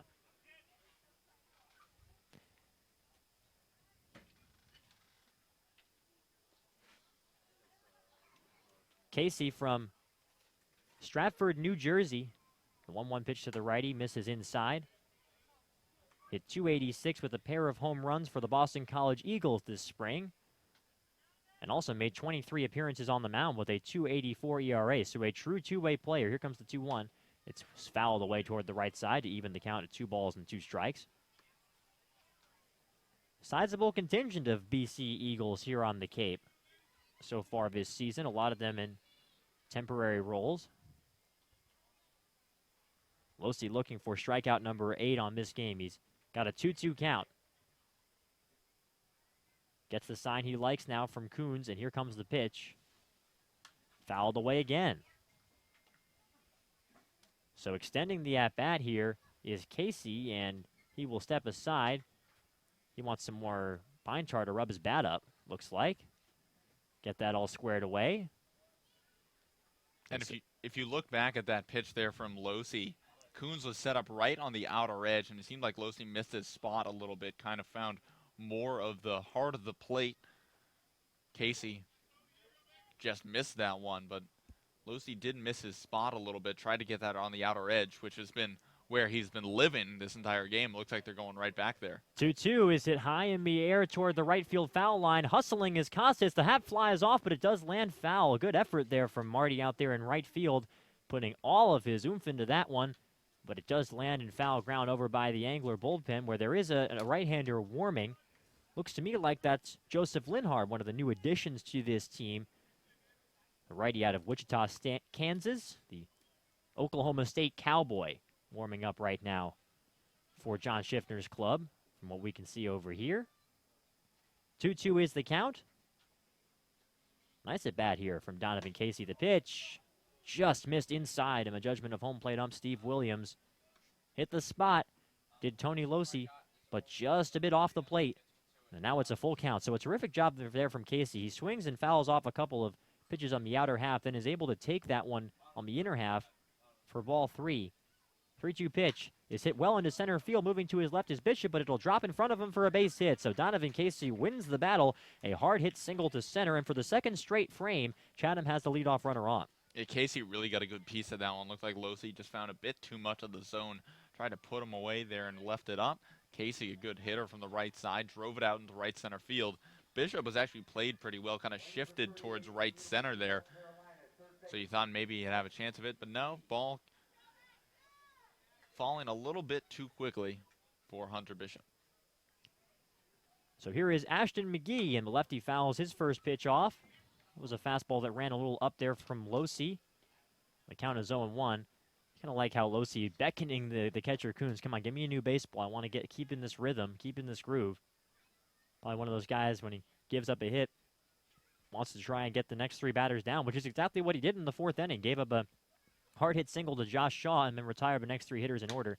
A 1 pitch misses up and outside. As Losey will get ready to deal 1-1 to McGee. He struck out swinging his first time, did McGee. Chased a fastball from Losey. Holding the set. Here comes the 1-1 pitch. Just a bit outside again. That's the thing when Losey's playing his game, trying to paint those corners. Doesn't have to miss by much for it to be called outside, and now he falls behind in the count 2-1. It'll be interesting to see where he goes here. Takes the first sign that Coons gives him. Here's the 2-1. Misses down and in. And Coons will trot out and talk with Tony Losey here with the count 3-1. Casey on first base and nobody out. For as well as Losey has pitched, he's actually gotten into some pretty deep counts. So far, he's through 4+. He has thrown 78 pitches, only 43 of them strikes, so 35 balls. So for a guy who, has gone 4+, like I mentioned, given up just 2 hits, no runs, 1 walk, 7 strikeouts, he has thrown a lot of pitches so far. He's ready to go again with the count 3-1. The righty deals. That's a ground ball to third base, backhanded there by Daughtris. He gets the ball out of his glove and throws across the diamond in time for the out. Took a second for Daughtris to make that transfer, but once he had it, he uncorked to throw for out number 1. Advancing to second on the play is Donovan Casey. I'm going to tell you, that was a heck of a play by Kyle Daughtris. 1, to make the stop, to backhand that deep in the hole. 2, to recognize, okay, can't get the out at second. let's at least make the long throw to first. And McGee is not a guy who, has square wheels. He can get down the line pretty quickly. And a strong throw from Kyle Daughters over there to Mickey Gasper for out number 1. A nice play. One UNC Tar Heel, Robin, another UNC Tar Heel. That's right. With Jeremy Pena digging in from the right side, the pitch is hit high in the air, foul ground into right field. Costas is on his horse again, but will once again run out of room as it bounces over by the bullpen. Jeremy Pena is a Maine Black Bear. One of a couple, as you mentioned, Aiden, on this Chatham Anglers squad. The rising junior, originally from Santo Domingo in the Dominican Republic, went to high school in Providence, Rhode Island. The 0-1 pitch is fouled back to the screen, and quickly behind the count, 0-2 is Pena.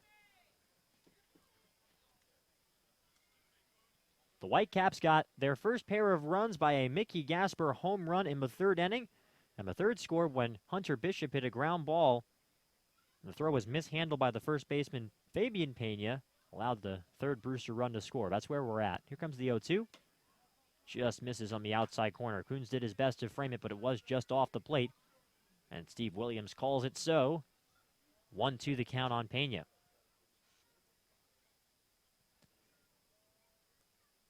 Pena was another one of these draft picks that we've got on the Cape. 39th round by Atlanta in 2015. He's a rising junior. Losi deals 1-2. It's hit well out to center field. Bishop is on his horse moving back, and he will let it drop in front of him for a base hit. Heading over to third base and stopping right there from the signal from Schiffner is the runner, Donovan Casey. Hunter Bishop, I think, did a good job of making it look to Donovan Casey like he had a play on that baseball. Casey was kind of hung up between second and third, so we'll just stop at third base. But it's a single for Pena. Runners at the corners and just one out. Yeah, Casey almost looked like a deer in the headlights out there. Just not unsure really of what to do. Wasn't sure, obviously, if Bishop makes the play, you got to go back to second base. You could at least probably get the third. But if that drops, it's probably a play you got to score on. Casey not being able to recognize the difference, held the third, and now a ground ball potentially gets Tony Losi out of this inning unscathed. And it's Mason Coppins, the 9-hitter. The middle infielders are anticipating that play you mentioned there, Aiden. They're at double play depth. The third baseman, Daughters, is in, and Gasper is holding on the runner at first. Showing bunt and taking a pitch outside is Coppins. He, like Ashton McGee and a few other anglers before him, swung and missed at a fastball for strike 3 his first time up. Losi has sent down 7 anglers hitters via the strikeout.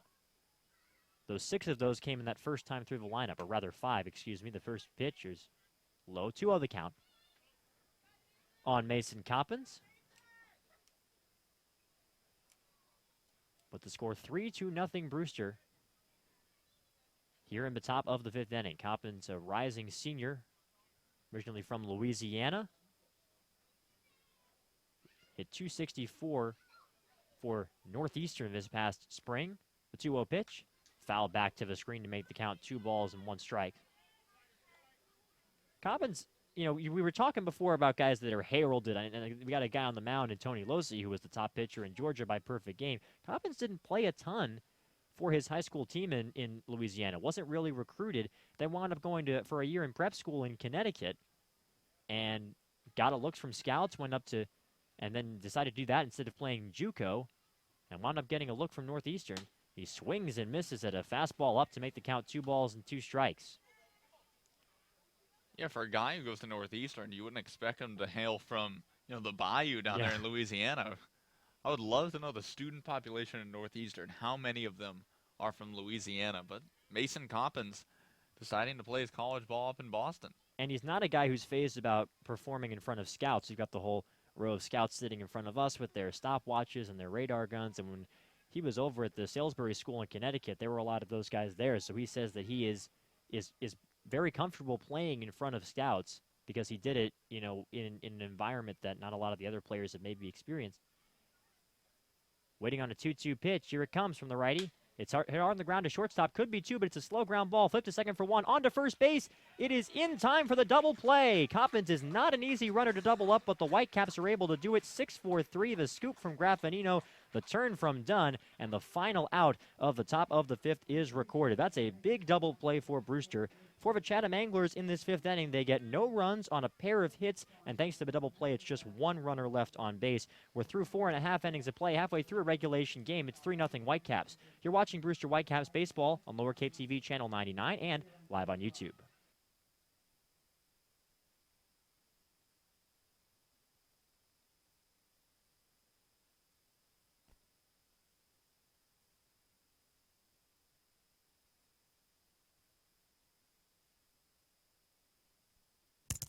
Do you know what that sound is?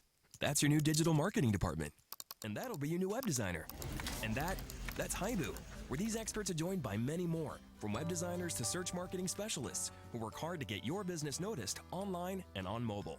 Best of all, Haibu can do it all for you, or give you the tools to do it yourself. To find out more, go to haibu.com. That's HIBU.com. Or call 855-464-HIBU.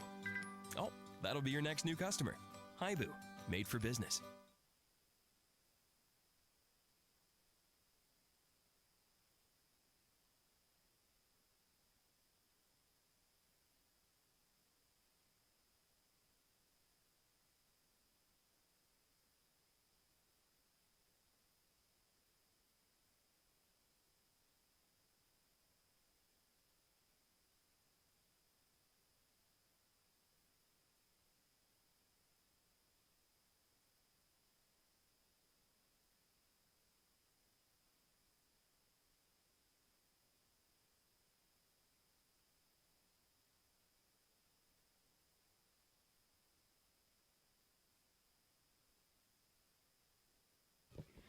Top of the order due up for Brewster here in the 5th inning, and they're going to do it against a brand new hurler for the Chatham Anglers. Adam Hill's day is done after 4 innings of work, as the Whitecaps were able to make him work at the plate. And replacing him is Joseph Linhard out of Wichita, Kansas, the Oklahoma State University Cowboy. And the pitch to the lefty, A.J. Graffinino, is cut on and missed. He's ahead in the count quickly, 0-1. Graffinino 0 for 2 on the day for Brewster. Linhard was activated just yesterday, added to this Anglers roster. Here comes the 0-1. Misses outside. That one just tailing away from the lefty to make it 1 ball and 1 strike. This past spring with Oklahoma State had a 4.66 ERA in 22 appearances. 10 of those were starts for Linhard. Here comes the 1-1. It's hit well into center field, and it's going to be snagged nicely by the shortstop, Pena. A nice running grab from Jeremy Pena. That one I thought had a date with the center field grass, but not so. And Graffinino is retired for the first out of the bottom of the 5th. Well, Pena showing pretty good range there going to his left. Graffinino didn't quite get it on the barrel of the bat, more towards the end of the bat. So it hung up there nicely for Pena, who ranging to his left, caught it just above his shoestrings. Jeremy Pena's high school coach said that his defense and his hands as a shortstop is what makes him such an attractive prospect. He compared him to Xander Bogaerts, whom I'm sure a lot of the folks watching on Lower Cape TV and here in this area can relate us to, the Red Sox shortstop. Here's Datras. The righty takes a pitch that skips in front of the catcher Langoliers to run the count 1 ball and no strikes. Showing some good hands there was Pena, just moving to his left and scooping that ball up before it touched the dirt. Both shortstops today with very good hands. I mean, we've talked a lot about how good.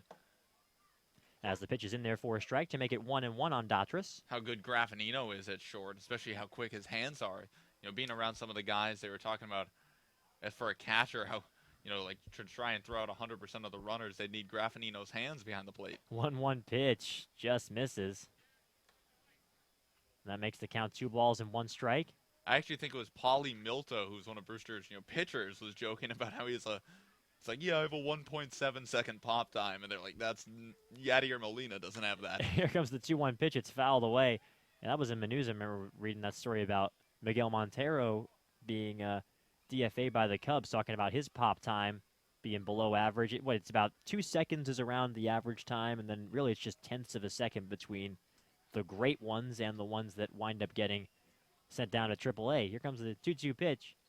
It's a ground ball to the third baseman, McGee. He fields it on the backhand and throws across the diamond for the out. So Datras is retired for the first time in this game. Had a pair of walks to his credit before that. And now it's Mickey Gasper's turn with 2 men out. Both teams fielding a North Carolina third baseman today. And That's both true. of them making nice backhanded plays. I think Datras was probably a little bit more difficult there than that one that McGee made. But either way, nice play by Ashton McGee. And getting back to the the pop times, you mentioned just tenths of seconds, the difference between the great ones and the AAA ones. But in baseball, though, those tenths of a seconds make all of the difference. The pitch to Gasper is in there for a strike. Yeah, when someone tells me, hey, baseball is too slow, I inform them it's just a half a second from when the pitcher releases a baseball and from when it gets to the plate, and the hitter only has a quarter of a second to decide whether or not he swings. Here comes the 0-1. Misses low to Gasper, who is very good at making that calculation so far this season. I was just going to say, well, if there's anyone who can make that calculation, make that decision, and uses that quarter of a second well, it's Mickey Gasper. Here comes the 1-1. Misses low to make it 2-1. We've only seen 2 earned runs cross the plate in this game, and they both happened as a result of a Mickey Gasper big fly. It was his last time up in the third inning, a 2-run shot out to straightaway right to give the Whitecaps at the time a 2-0 lead. Here comes the 2-1. Misses down and in. Another breaking ball there from the hurler, Linhard. One of my favorite things about Gasper is watching him in BP when he doesn't quite square a ball up. 3-1 pitch. Just misses outside, and he'll advance to first. He's so, just laser focused on the what type of contact he's making, how he's locating his pitches, or not locating his pitches, but understanding where the ball's coming in, understanding the strike zone, that when he gets that pitch on the outside part of the plate, if he doesn't square it up, he's upset with himself. He could go in for a base hit. He could hit the ball, for extra bases, but if he's not making hard contact, he's not happy with himself. The pitch to Costas, that one's fouled off toward the right side. Making the chase is Langoliers, but he runs out of the room, and that whacks off of our broadcasting trailer out there on the right side. Makes the count 0-1. You see that in at-bats, too, I think, talking about Mickey Gasper. When he fouls off, a pitch that maybe he could have, or he feels like he could have driven hard, you kind of see that little look from him. But he's also very good at resetting and getting back into the right mindset for the next pitch as he dives back to first base, as he's checked on over there from Linhard. Yeah, he's not, for a guy who's probably the most vocal player on the Whitecaps as far as, talking to his teammates, encouraging them while he's out on the field. 0-1 pitch misses low to make it 1-1 on Costas. He's really not that talkative as a person. He's not one of those guys who will walk past you and say, hey, like, how you doing? And it's not because he's, not a good guy or anything. He's very polite, very nice when you get the chance to talk to him. It's just because he's so locked in. He has a job to do, and that's what he's going to do. 0-1 pitch misses outside to Marty Costas, who I think is fair to say does not quite go by that description you were giving me, Aiden. He's 0 for 2 on the day with a strikeout and a ground ball. Marty is a character, to put it very simply. I mean, we gave him a GoPro. 2-1 pitch misses down and away. The other day while they were taking batting practice, he was out in the outfield shagging fly balls, and he was the first one. The question was like, does anyone want to wear it? He goes, oh, give it to me. Give it to me. Come on, please. Straps it around his head with a head strap, and I have about 17 minutes of footage of Marty Costas just flying around the outfield, making jokes with the Whitecaps. 3-1 pitch is a ground ball to third base. McGee boots it, and it heads into left field. Heading around second base is Gasper. He's going to get into third. That'll be an E3. That's the second error of the day or an E5, excuse me, from the third baseman. Second error of the day from McGee over at third base. And so an inning that, in all respects, in terms of the scorebook, we listed as should have been over. Now is first and third and 2 outs, and Chandler Taylor is digging in for Brewster. Yeah, typically for this Whitecaps team, it's been their defense going against them, not benefiting from it. But Chatham today with 3 errors, Brewster with 0 so far. It's been a different story. And so now Taylor will dig in and try and extend this Whitecaps lead. 3-0 Brewster. Here comes the pitch. Breaking ball missing away. Seen a couple of those since Linhard entered the game. Breaking pitches that just haven't had as much bite as maybe he would have liked. 0-1 is the count. The pitch to Taylor. Hit well into center field. It's going to get past the diving second baseman Shaw and into right center field for a base hit. Waltzing home is Gasper, heading into third base, and getting there is Costas, and Taylor's going to make it into second base with a double. That throw took a while to get in, and Chandler Taylor takes advantage, gets the extra base, so the Whitecaps add another run. It's 4-0 Brewster. Well, Chandler Taylor has 2 doubles today, and frankly, they could not be more different. That's true. That one, they're both hit hard. That one never really got above 3 feet off the ground and then got past a diving second baseman and into shallow right field. Just some heads-up base running allowed him to take the extra base. The first one, you and I both thought it was gone off the bat, and I think so did he. So 2 doubles, they can come in all sorts of shapes and sizes. So Chandler Taylor at second, Costas is at third, and Nick Dunn digging in at the plate. Dunn has a double play grounder and a pop fly to his name so far in this game. And the pitch, breaking ball misses up. Thanks to the error at third from McGee, that's an unearned run. And it's 1-0. So says Steve Williams behind the plate trying to correct the board up there.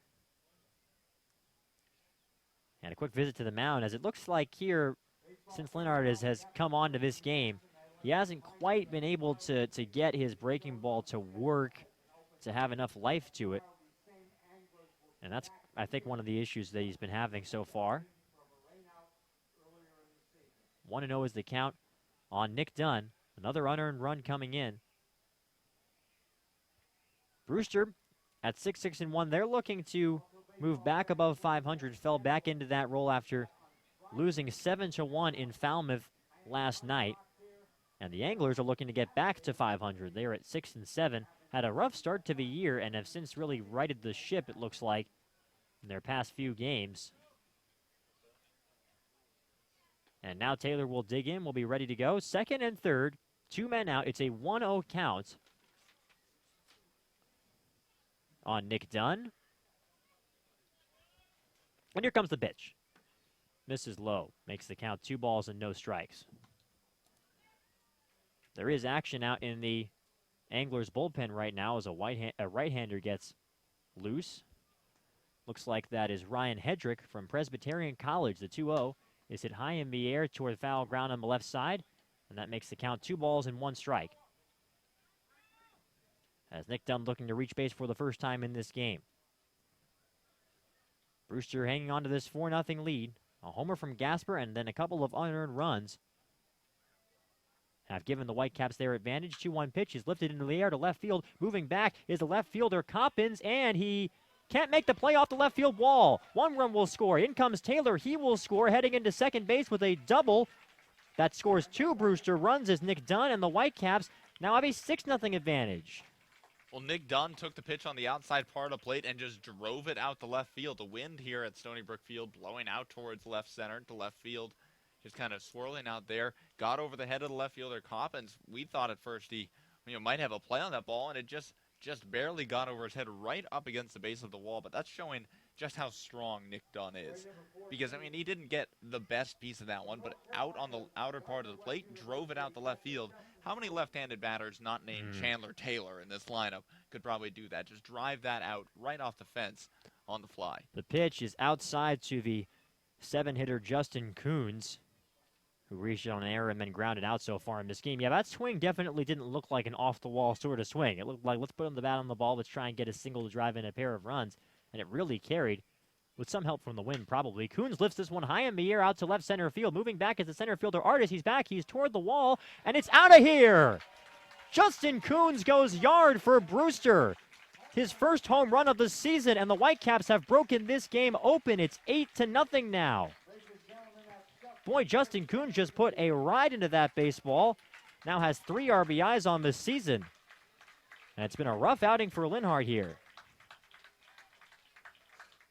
Well, Justin Coons, the second that ball came off his bat, knew it was gone. He had a little hop in his step as soon as he made contact with it. Watched that one sail over the left field fence. And again, another one. Wind here at Stony Brook Field blowing out to left center. This has really become a hitter's park, even though I don't think the scoreboard for Tony Losey, I don't think he'd agree with that, putting up zeros against the Anglers. But so far this season, the ball's been flying here in Brewster. All right, and we do have a pitching change. It is Ryan Hedrick being called upon to relieve Linhart, who gives up 5 runs, and not a one of them was earned. We'll be back right after this. You're watching Brewster Whitecaps baseball here on Lower Cape TV Channel 99 and also streaming live on YouTube.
Welcome back to Stony Brook Field. Hunter Bishop will dig in and takes his hacks. The bases are newly cleared on the home run from Justin Coons. First home run on the Cape League this season. Had 5 home runs this past spring for the Runnin' Bulldogs of Gardner-Webb. And speaking of eccentric mascots, Ryan Hedrick of the Presbyterian Blue Hose is on the mound.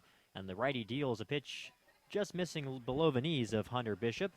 I got to ask, Carter, where does that rank as far as favorite college mascots for you? You know, it's Presbyterian, obviously not exactly an athletic titan, so it's one I often forget about. But they do have a good baseball team. 1-0 pitch is a high chopper fielded over there by Hedrick, and he will underhand it over to the first baseman Pena, and that retires the side. So Hedrick throws 2 pitches and is able to finish up the 5th inning. But for Brewster, they get 5 runs in the bottom of the 5th, and not a one of them was earned.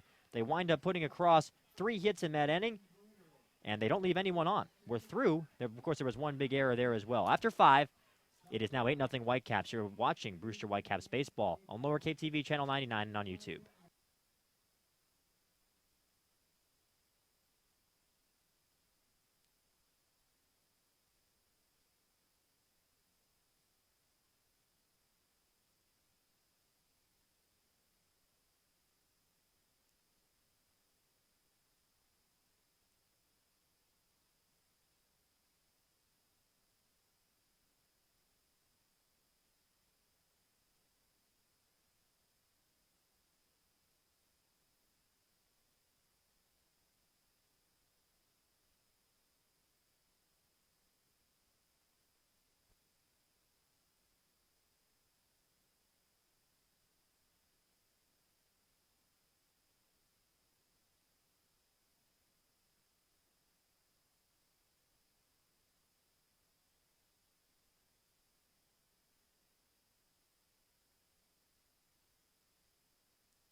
Learning at Curry College extends beyond the classroom and is embedded in all that they do.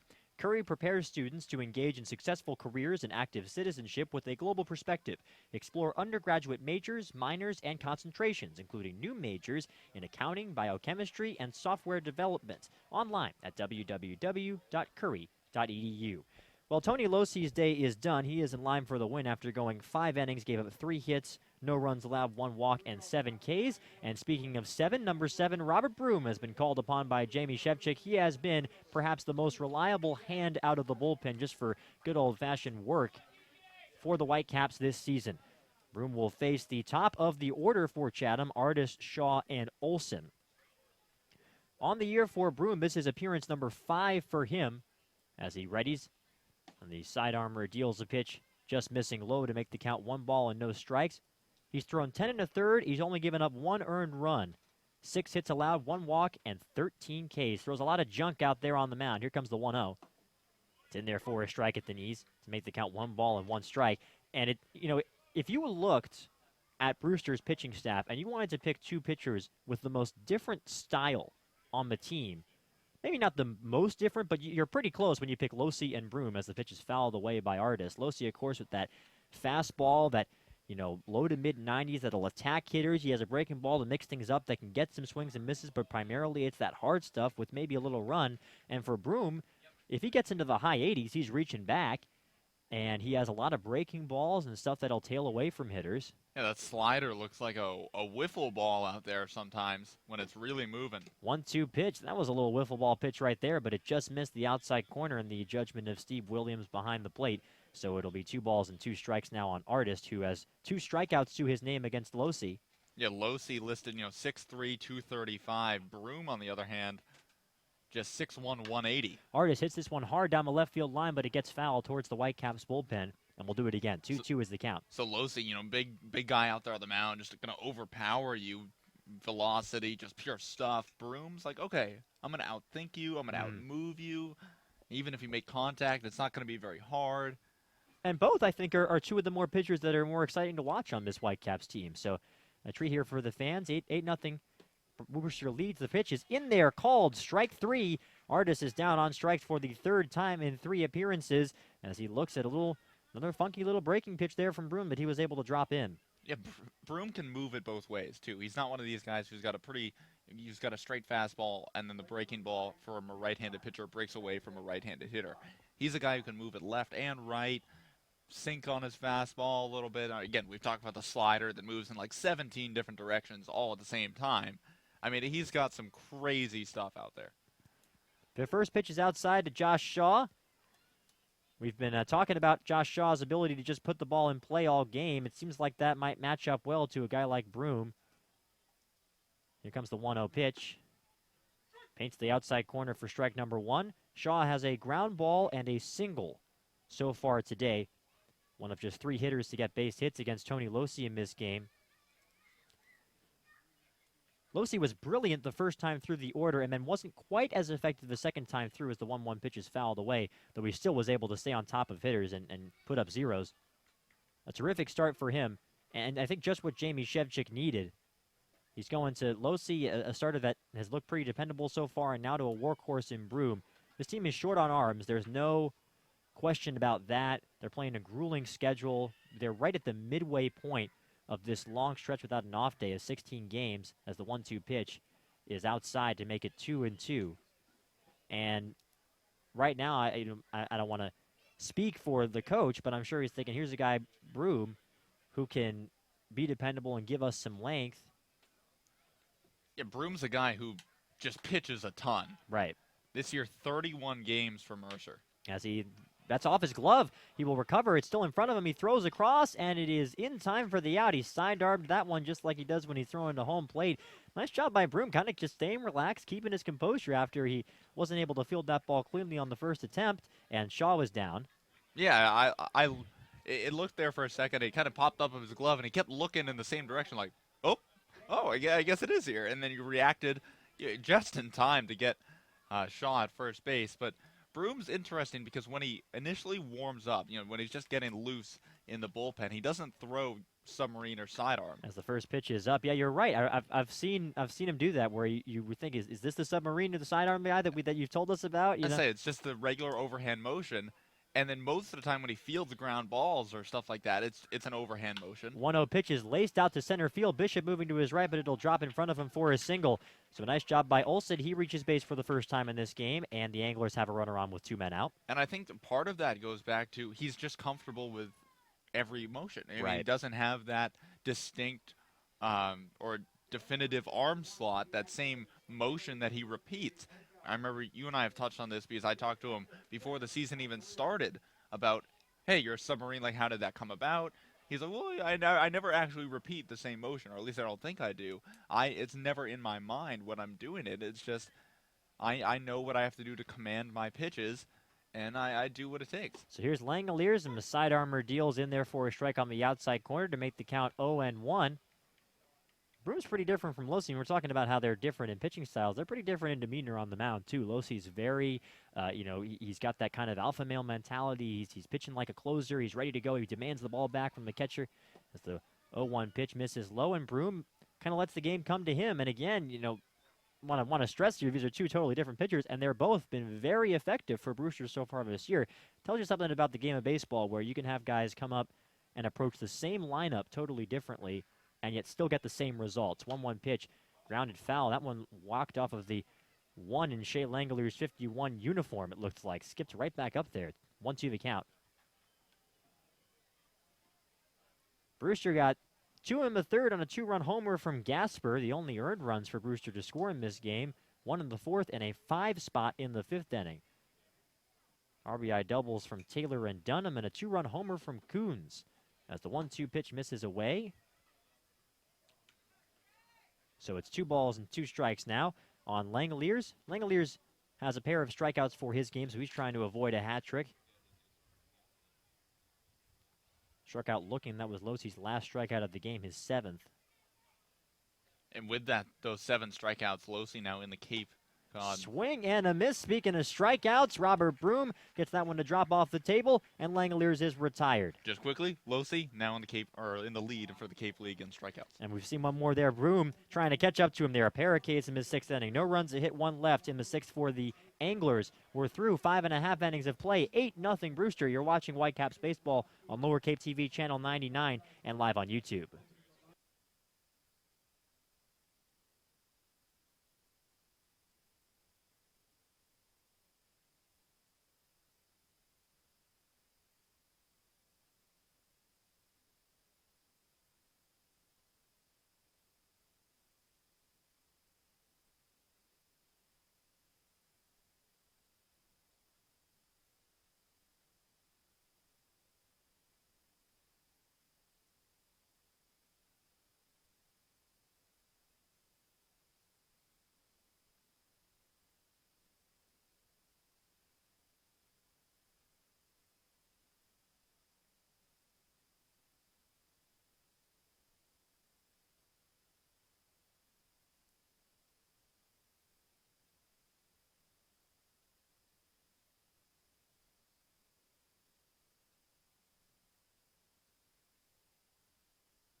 Nine, 1, and 2 due up for Brewster in the bottom of the 6th inning. The Whitecaps ahead 8-0. We've seen some games this year where Brewster has gotten out to an early lead and then not been able to, as Jamie Shevchik likes to say, demoralize the opponent. And today, I'm not going to say Chatham's demoralized, but they have been able to continue scoring. It's 8-0 Brewster as the pitch to the 9-hitter Foyle skips behind the plate and over to the backstop, as that one might have touched Langoliers' chest protector, but only briefly if so. It's still Ryan Hedrick on the mound, the righty out of Presbyterian College, who has only thrown two. Well, that was his 3rd pitch of the game. Got a ground ball when he first entered the game. And the 1-0 is fouled back to the screen, 1-1. I'm pretty sure Coach Shevchik's favorite phrase is, when you get up on someone, step on their throat. That he has used that, I think, 4 or 5 times this year. Or, shoot ourselves in the foot. That's what he's talking about, is that you really need to put these opponents away when you get up on them. Don't. 1-1 pitch misses down and in. I think I'm trying to remember what he was talking about. It was the home game against Katuitt when Brewster scored 4 runs in the 1st inning, wound up losing that game 12-6. And the way he phrased it was, a team plays different when they're down 8 versus when they're down 4. 2-1 pitch misses. Now I'm sure if you go into the other dugout and ask John Schiffner, he'll say absolutely not. Our guys are going to try hard. But that's what Jamie Shevchik believes in a general sense. Not obviously talking about any specific club. 3-1 now the count on the switch hitter batting left, Devin Foyle. And the 3-1 to the Jayhawk is lifted out to left field, tailing toward foul territory, and it's going to land foul out of the reach of the scampering left fielder Coppins. 3-2 now the count on Foyle, who has hit the ball hard his previous 2 times to the plate. Hit a line drive over to straightaway center and then hit one right to the second baseman Shaw. A couple of pieces of solid contact, but it's just an 0-for-2 in the scorebook. That's baseball for you. I was going to say, you look at this box score, he's only one of 2 Whitecaps to not reach base today, but he's hit the ball as hard as anyone. 3-2 pitch in there, called strike 3, outside corner. Foyle looked at that one on the outside part of the plate, and he knew it as he walks back to the dugout. First strikeout for Hedrick since he's entered this game. There's one gone. Just a great spot there from Hedrick, right on the outside black. Foyle, that's a pitch that obviously Coach Shevchik would want him to foul off, kind of choke up a little bit with 2 strikes. Just caught looking there. A beautiful spot from Hedrick. And now it's the top of the Brewster order, as A.J. Graffinino will dig in for the 4th time. He's the other Whitecap who's yet to reach base. Pitch to the lefty, misses low in the dirt. Whitecaps, or the day for the Whitecaps leadoff man. Fly out to center, ground ball to first, and a little looper to the shortstop Pena. That was to start the 5th inning. 1-0 pitch is down and in. The Whitecaps scored 5 runs in that 5th inning. They were retired in order, the first 2 hitters. as Graffinino hit that looper and Daughtris grounded out. But then a walk from Gasper started the rally. Costas reached on an error, and then the double from Taylor, a double from Dunn, and a homer from Coons added up to 5 Brewster runs, broke this game open. The pitch misses outside. That one just tailed away. Hedrick to the lefty Graffinino. 3-0 now the count on AJ. Graffinino had been leading the team in average at the start of this game. Was at .395, but has dropped a tad with the 0 for 3 day thus far. 3-0 pitch. Grooved in there for strike number 1. These two teams are going to play again tomorrow.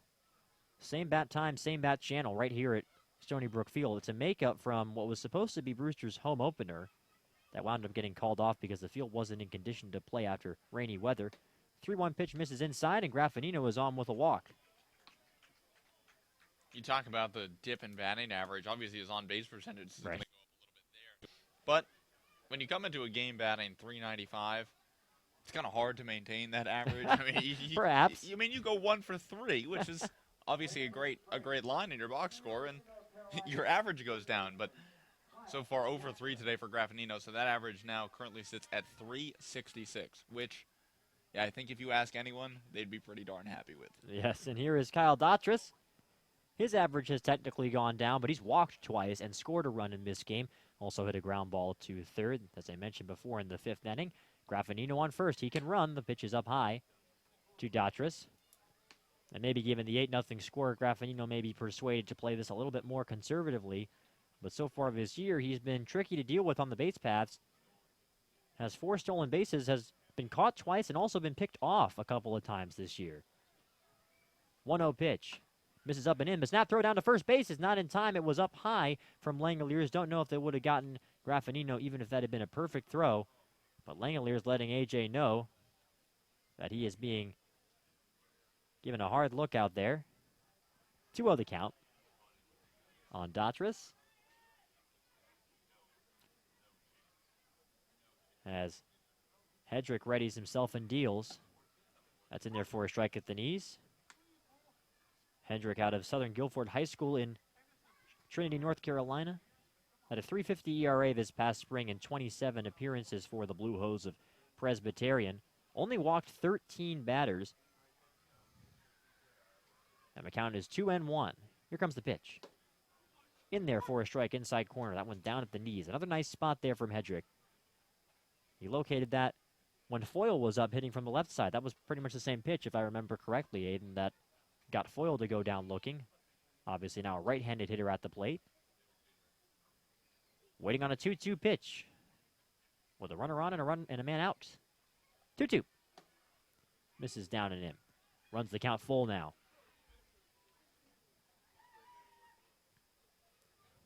This is just another great at-bat by Kyle Daughtris. We've seen him obviously walk 2 times today. But even in his ground out to third, worked the count. Got deep into it. I believe it was a full count when he grounded out.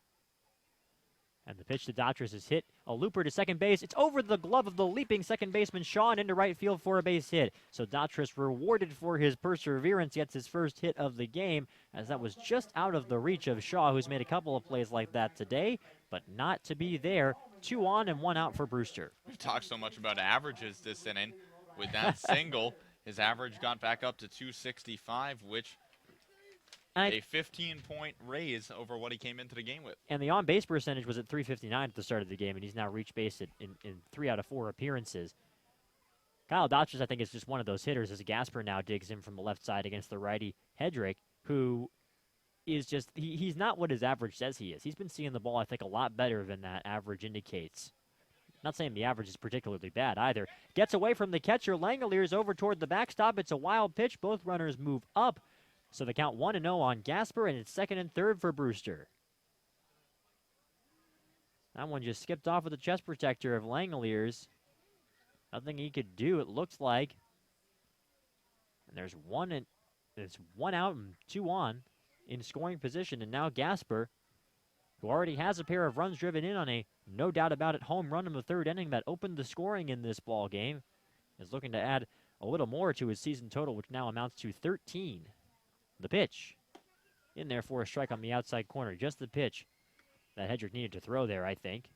Makes the count 1-1. And this is a perfect spot going off of what we've talked about so much today in that 2 runners in scoring position, 1 out, bat control. Where are you going to put this ball? Put it in play and put it to a spot where even if you don't get a hit, can bring in a run. 1-1 pitch down and in. Nice block that time from Langoliers to make it 2-1. Yeah, I think, listen, this is an 8-0 game. There's a lot of baseball left. We're only in the 6th inning. But I think Jamie Shevchik and Tom Weber and all the other guys in Brewster's dugout are watching this play with kind of the score removed. And I'm sure that for Mickey Gasper, they trust that he's an excellent hitter. But this is the sort of play that they want to see improvement from Brewster. 2-1. This is outside. So Gasper's ahead in the count 3-1 with Marty Costas on deck. And a situation like this is perfect for a guy like Gasper, who's guys who are so used to getting up there and swinging as hard as they can. You have an 8-0 lead, so you're a little bit more relaxed up at the plate. You can work on these things. Take this time. It's like almost, I don't want to say it's a garbage time in basketball because you still have baseball to be played, but you take this opportunity to work on things. Swing and a miss. Ran that one up, and you don't usually see Mickey Gasper chase after a pitch like that. That one had just enough run to it, and Gasper is now staring at a full count. Little taps, a couple of taps to his wood bat up to the tip of his helmet, knowing that wasn't a pitch that he should have gone for, and then took a deep breath and reset. That's what Gasper will do. The 3-2. Outside ball 4, and Mickey Gasper works a walk. Back-to-back walks for Gasper in his past couple of times at the plate, and another terrific at-bat from the catcher out of Bryant. Gasper just really knows the strike zone. I mean, he really sees the ball well. No matter who's pitching, no matter what side of the plate he's hitting from, he just knows the zone.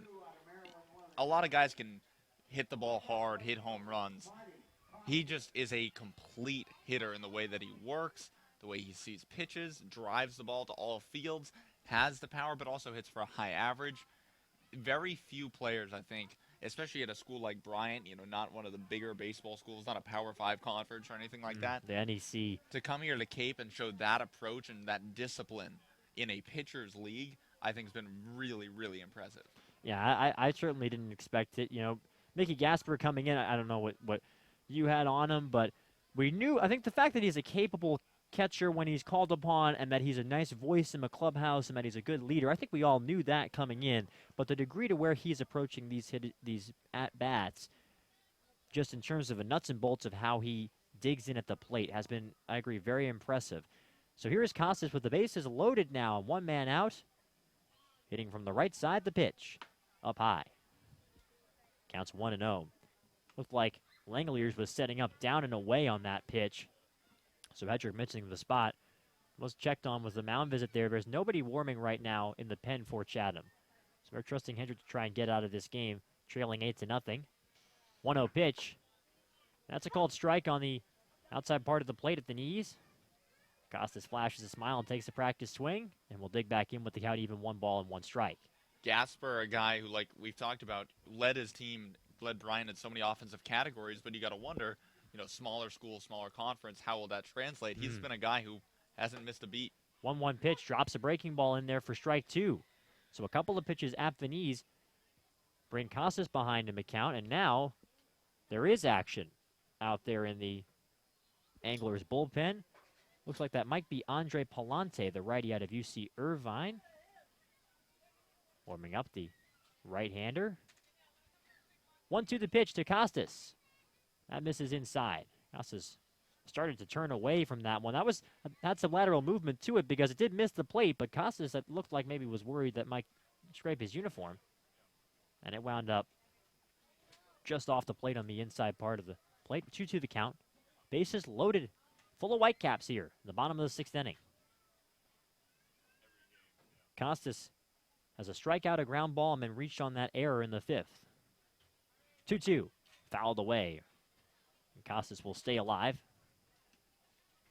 And what stood out to me about Costas earlier today, getting back to this batting practice session with Coach Weber, is that the first couple times Coach Weber was saying, hit it to the 3rd screen out there in center field. You had the L screen that protected the pitcher. You had another screen in between the mound at second base, and then a 3rd one out in center field that protected the pitchers who were getting, the shagged fly balls. 2-2 pitch. That one looked like it hit his foot, and Costas will advance to first base on a RBI hit by pitch. Don't see that too often. It forces in Graffinino from third base, and it's 9-0 Whitecaps. Well, just stood in there and took it right off of the left foot. But what I was saying is that it took him a few tries. At first, he didn't quite have the bat control. I wasn't sure really how he should change his stance. Because, again, we've talked about this. He's not a guy who's been entirely focused on baseball. He's not. He's Right. a multi-sport athlete. He never really focused on baseball until he got to Maryland. He was a big basketball player in high And school. he just relies it purely on athletic talent, just the pure raw talent that he has to drive baseballs to all fields. Once he's refining that approach, a few pitches in, he was hitting it basically into the screen every time. Here's Chandler Taylor, and he takes a pitch outside. The shadows are starting to get a little bit longer here at Stony Brook Field. The infield is in shadow, both the pitcher and the hitter. Second base, though, where Gasper is leading off, is still for the moment bathed in sunlight, and right field is as well. The left field is starting to get a little bit more shaded. Always interesting at these Cape League ballparks is usually when you're at, a big league stadium or even a minor league park, you've got the big bleachers and the press box and all the fans that'll kind of block the sun in some uniform fashion. And here it's kind of just, well, there's a tree there, there's a building there. Here comes the 0-1. Breaking ball misses up to make it 1 ball and 1 strike on Chandler Taylor, who has had a great game. He's walked in the second and then a pair of doubles. One in the 4th inning, he later scored, and then an RBI double in the 5th inning. He later scored as well on a subsequent double from Nick Dunn. The Whitecaps with 3 doubles in total in this game. 1-1 pitch. Fouled away behind the plate. Nice little nod there from Shea Langoliers, signaling to the pitcher, Hedrick, that he hit his spot. 1-2 the count on Chandler Taylor. Yeah, that was a pitch that just ran in on the lefty Taylor. Started out over the zone, almost like a Mariano Rivera cutter there. Taylor thought, okay, this one's right down the heart of the plate, one he can put out of the ballpark, and it just jammed him a bit. Here comes the 1-2 pitch. It's fouled away again. So we'll do it again with the count 1-2. Taylor taking a look. That one looked like it headed right off the end of the bat, and Taylor making sure that it's intact, which it is. Datris on third, Gasper on second, Costas on first base. 1 run already in for Brewster in the bottom of the 6th inning. A 9-0 lead for the Whitecaps. It is everything has come up Brewster in this game so far. The righty Hedrick readies for a 1-2 pitch. And here it comes. And it's swung on and missed. Fastball blew it by him. And Chandler Taylor is down on strikes. So both outs in his 6th inning coming via the strikeout. The leadoff hitter Foyle was struck out looking. And that's the second strikeout for Hedrick there of Taylor. 2 gone. I'm not sure if Taylor was expecting something different up there at the plate, but he seemed just to be a bit behind that Hedrick fastball. It was right there in the heart of the zone, a pitch that I think Taylor typically drives. Just couldn't quite catch up to it and goes down swinging for out number 2. And Brewster will send up Connor Smith to hit for Nick Dunn. And Smith will presumably take Dunn's place at second base. So Smith comes up with the bases loaded, hitting from the right side against the righty hurler Ryan Hedrick. He's probably trying, as Jamie Shevchik, to try and give the Western Michigan product some more playing time. He takes a pitch inside to start his at-bat off. Smith so far on the season hitting .233 in 11 games. No home runs or runs driven in. Has a .303 on base percentage. Has yet to knock an extra base hit for the Whitecaps so far this year. Waiting on a 1-0 pitch now is the righty. Here it comes. Hit hard down to left field. That one is going to drop into left field for a base hit, rolling into the corner. Cut off by Coppins out there in left field. Gasper is charging in, and he will score the second run of the play. Datris was in ahead of him. It's a 2-run single for Connor Smith. Everybody's getting in on the scoring here for Brewster. It's now 11-0 Whitecaps. Connor Smith just roped that one down the left field line. Good job there, just pulling it, got it up in the zone from Hedrick. And Smith's a good hitter. I know he's struggled a bit since getting to the Cape in a Whitecaps uniform, both offensively and defensively, but he's a guy who I think with some repetition, some more plate appearances, is a guy who's going to find his zone, get a little bit more comfortable here in Brewster. And there you saw him right on that pitch from Hedrick and 2 runs in. And that will be the end of the day for Hedrick. He is being relieved. And we'll tell you who is coming on to replace him right after this, though it does look like it's going to be Palante out of UC Irvine. There are 2 gone here in the bottom of the 6th inning. It's 11-0 Brewster. come on back. You're watching Brewster Whitecaps baseball on Lower Cape TV channel 99 and live on YouTube.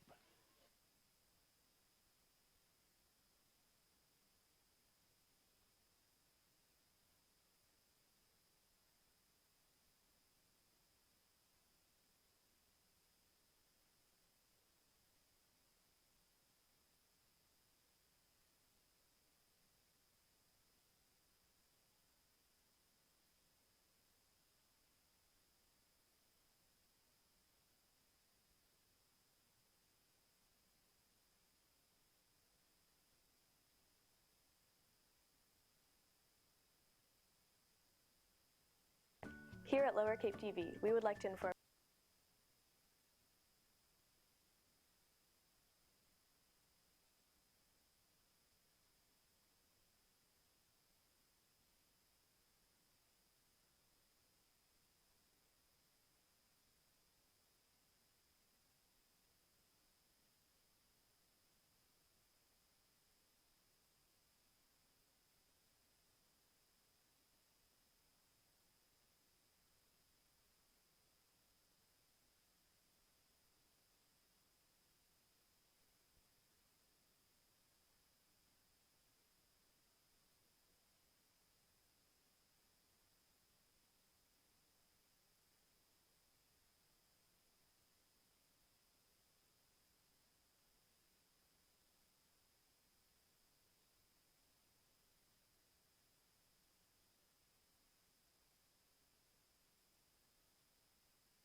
It is indeed Andre Palante as we welcome you back to Stony Brook Field. Want to remind you that the Sacred Cod Tavern at Chatham Bars Inn Resort and Spa is a quintessential New England dining experience for lunch or dinner, a proud member of leading hotels of the world. Justin Coons, fresh off a 2-run homer, digs in. He hit that home run in the previous frame in the 5th inning. It's first and second for the Brewster Whitecaps. Casas is on second and the hitter for Dunn Smith is on first base. And the pitch from Palante is up high on a fastball missing up to make the count 1-0. Palante has just one appearance on the year. It was back on the 22nd of June against the Firebirds through 1 inning. No hits allowed or runs. Did walk a batter and struck out 1. The 1-0 pitch. Swing and a miss. That one tailing down and away. And Coons not ready for it there. 1-1. That's the sort of pitch that a lot of times you see Coons foul off, but wasn't able to get the wood on the horsehide. 1-1 the count on Justin, who has also reached via an error and grounded out today in addition to that 2-run dinger. Here comes the 1-1. Another breaking ball, but that one didn't have a ton of bite to it. It misses up and away to make the count 2 balls and 1 strike.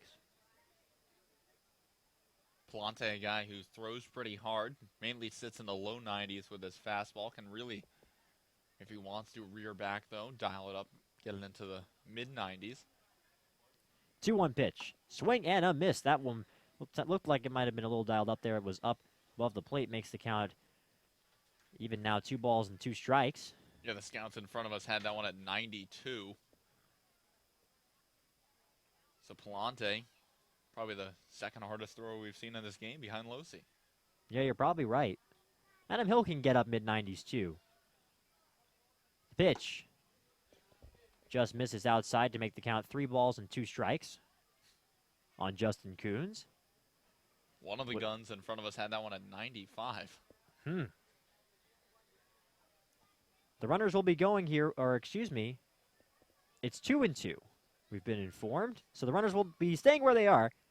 2 balls, 2 strikes, 2 outs, 2 on. The pitch to Coons is swung on and missed, strike 3, and that finishes up the bottom of the 6th inning for Brewster as Coons is down on strike. So 3 strikeouts in the inning for the Whitecaps, but a lot more as well. They played 3 runs in the inning on just 2 hits, a couple of walks and a hit batsman as well. They leave 2 runners on base. We're through 6 innings of play here in Brewster. It's 11-0 Whitecaps. You're watching Whitecaps baseball on Lower Cape TV channel 99 and live on YouTube. The worst headache, and I'm about to go on it. Okay, let's do this.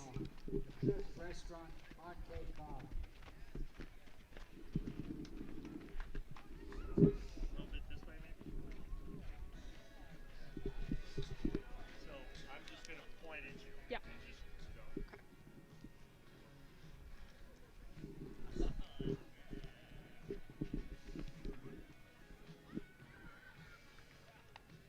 Remember, you shoot it from third base wide first.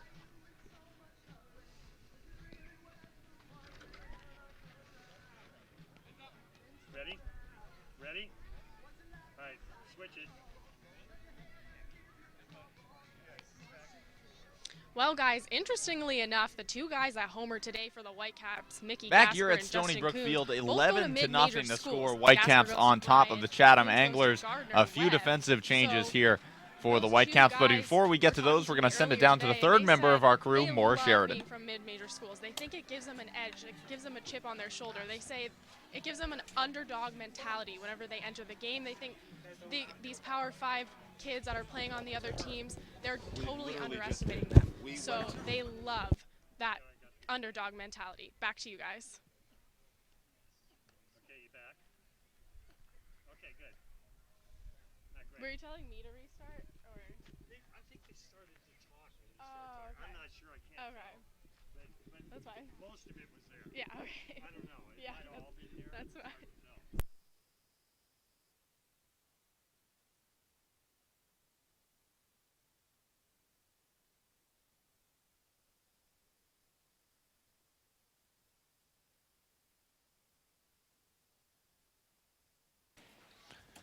It'll be 5, 6, and 7 in the Anglers order. Fabian Pena, Donovan Casey, Ashton McGee due up, and we'll get you squared away with those defensive changes. Zach Gahagan, the newly activated second-year Whitecap, takes over at first base for Mickey Gasper.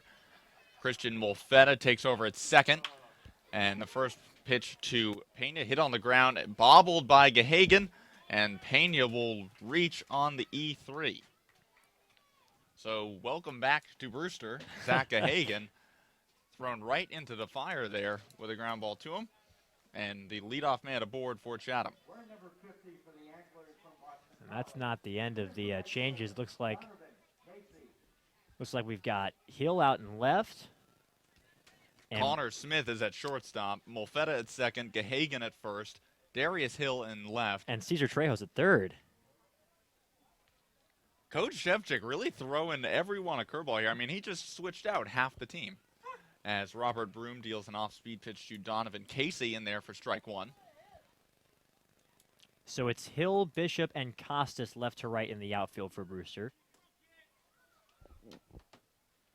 And then Trejo, this one lined at the right field. That'll get down for a base hit. Pena into second base. That's where he'll stay. And now the Anglers have the first two men aboard here in the top of the seventh. So Trejo, I would presume, well, now where they are in the batting order is kind of a mystery here with this many changes, isn't it? I mean, you would think maybe Trejo comes in for Datris. We know Smith replaced Dunn. Right. And that's kind of all we know, right? Maybe, I mean, yeah, you would assume they go 1-for-1 with the guy they're replacing. I would assume Molfetta replaces Graffinino. Right. Hill replaces Foyle, Trejo replaces Datris, and Gahagan replaces Gasper. And the first pitch to Ashton McGee. Actually, no, excuse me. There's going to be a pinch hitter here for Chatham. So changes all over the place. Pinch hitter for Chatham. Looks like number 38. Oh, it is Ashton McGee. Sorry, I had him as the wrong number in my scorebook. So no pinch hitter. I'm wrong. 0-2 on Ashton McGee. McGee today 0 for 2, struck out swinging in his first at-bat, grounded out to third in the fifth. Bats here with two men aboard for the Anglers. 0-2 the count, and the pitch from Broom misses high and outside. 1-2 now on McGee.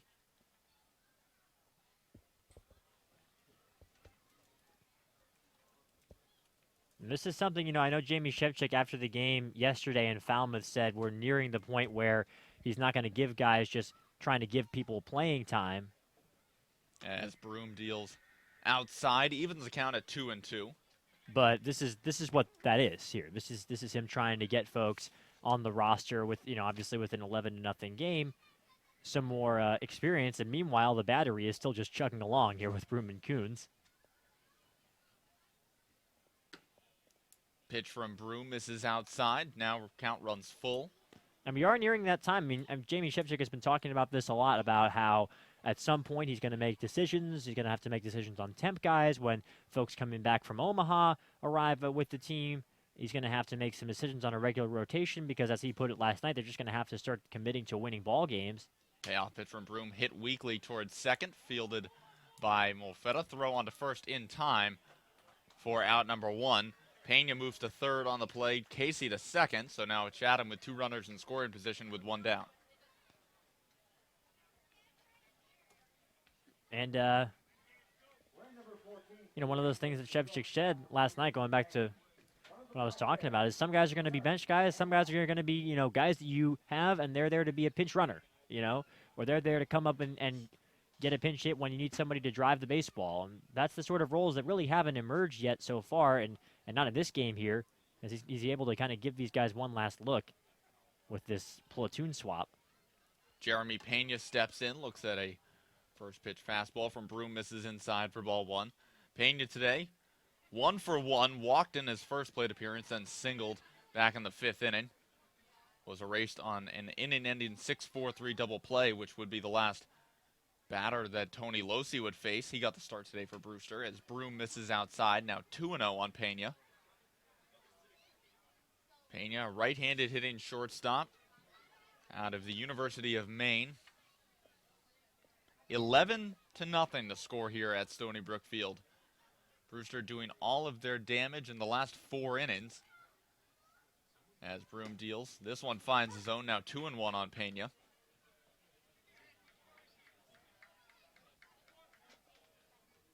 Righty-righty matchup. Fabian Pena, no relation, leading off of third base. Donovan Casey leading off of second. Broom comes set. And the pitch. Caught on and missed. Big cut there from Pena. And the count evens to 2-2. Robert Broom, it is kind of funny as the game starts to, it's kind of moving all around the pitcher's mound here with the defensive changes, with the 11-0 scoreline, and he is just looking as crafty as ever on the mound for Brewster. Broom misses down and away. Pena lays off, so the count runs full for the second consecutive batter. Full count, 1 out. 2 runners on for Chatham here in the top of the 7th inning. Robert Broom still on the mound for the Whitecaps.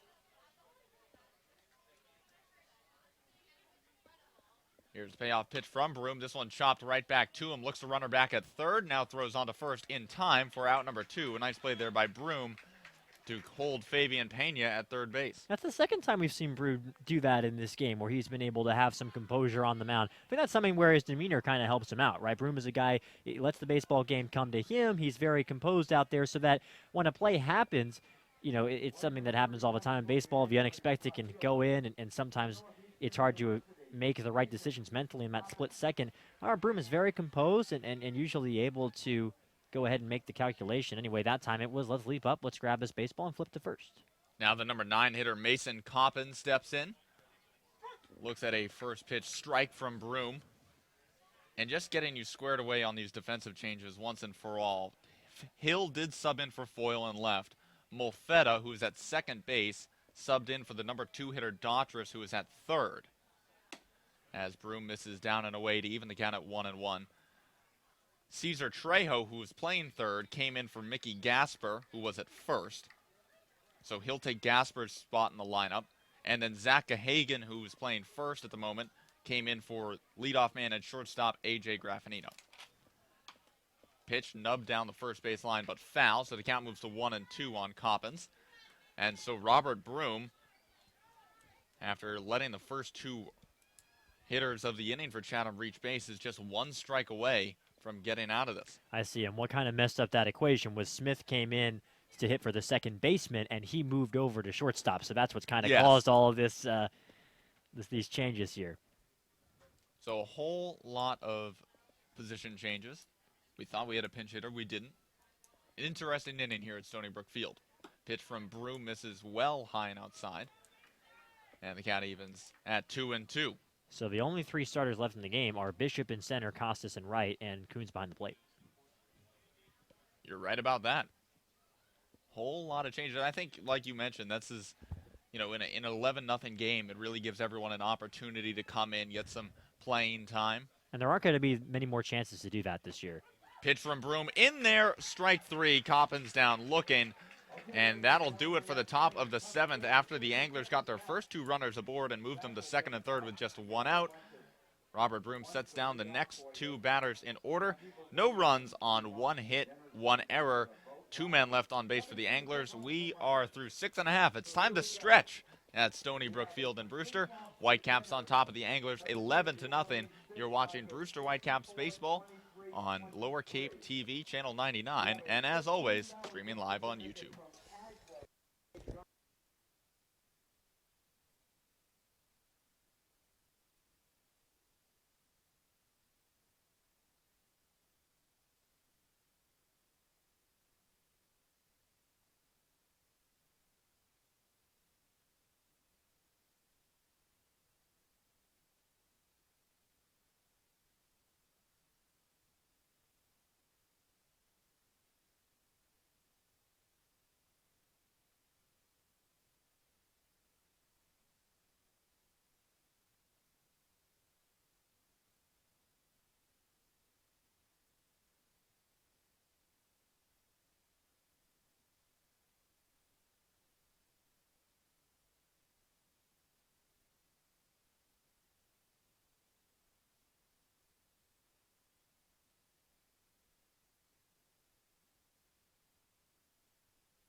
Hunter Bishop steps into the box for the Whitecaps here in the bottom of the 7th inning.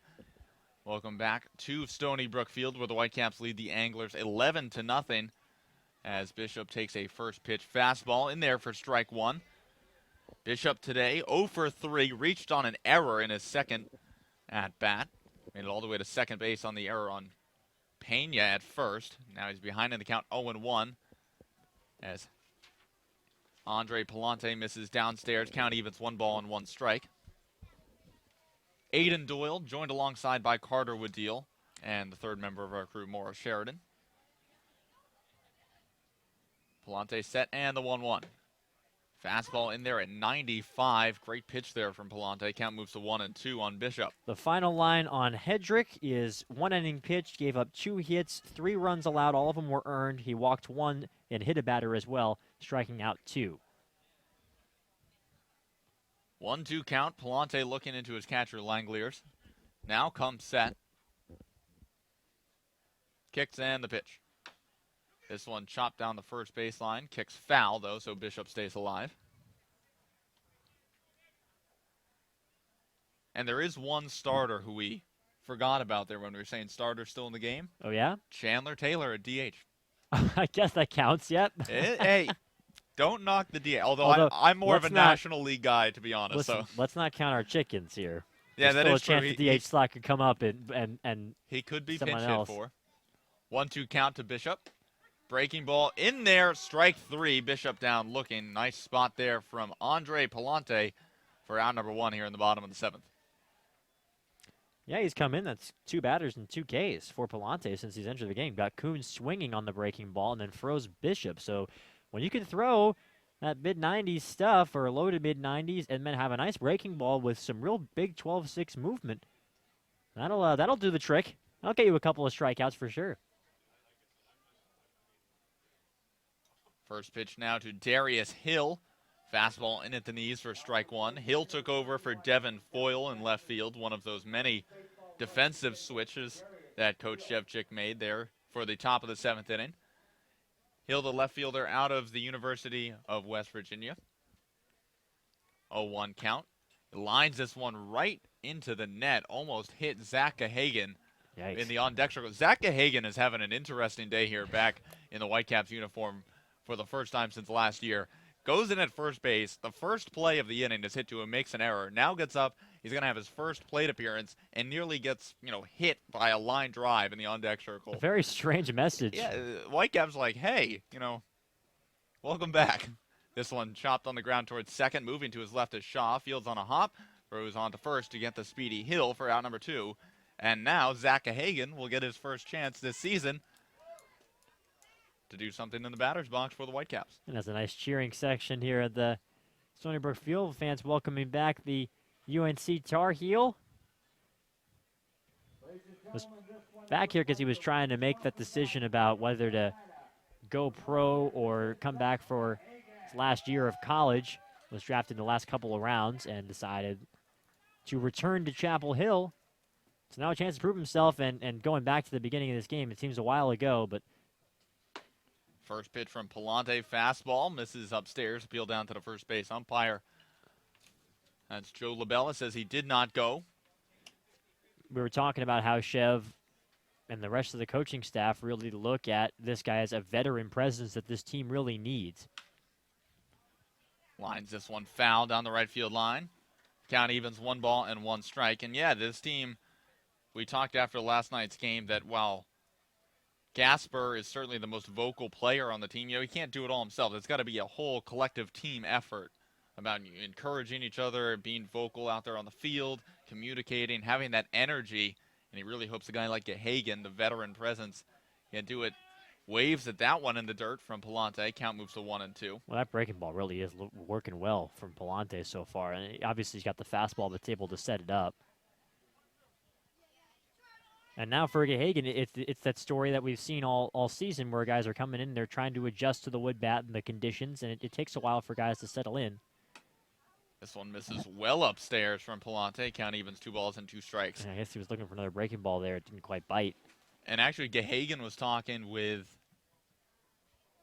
I believe it was Jason Kanzler, one of the assistant coaches for the Whitecaps, before the game, just in batting practice, saying he hasn't faced live pitching in 6 weeks.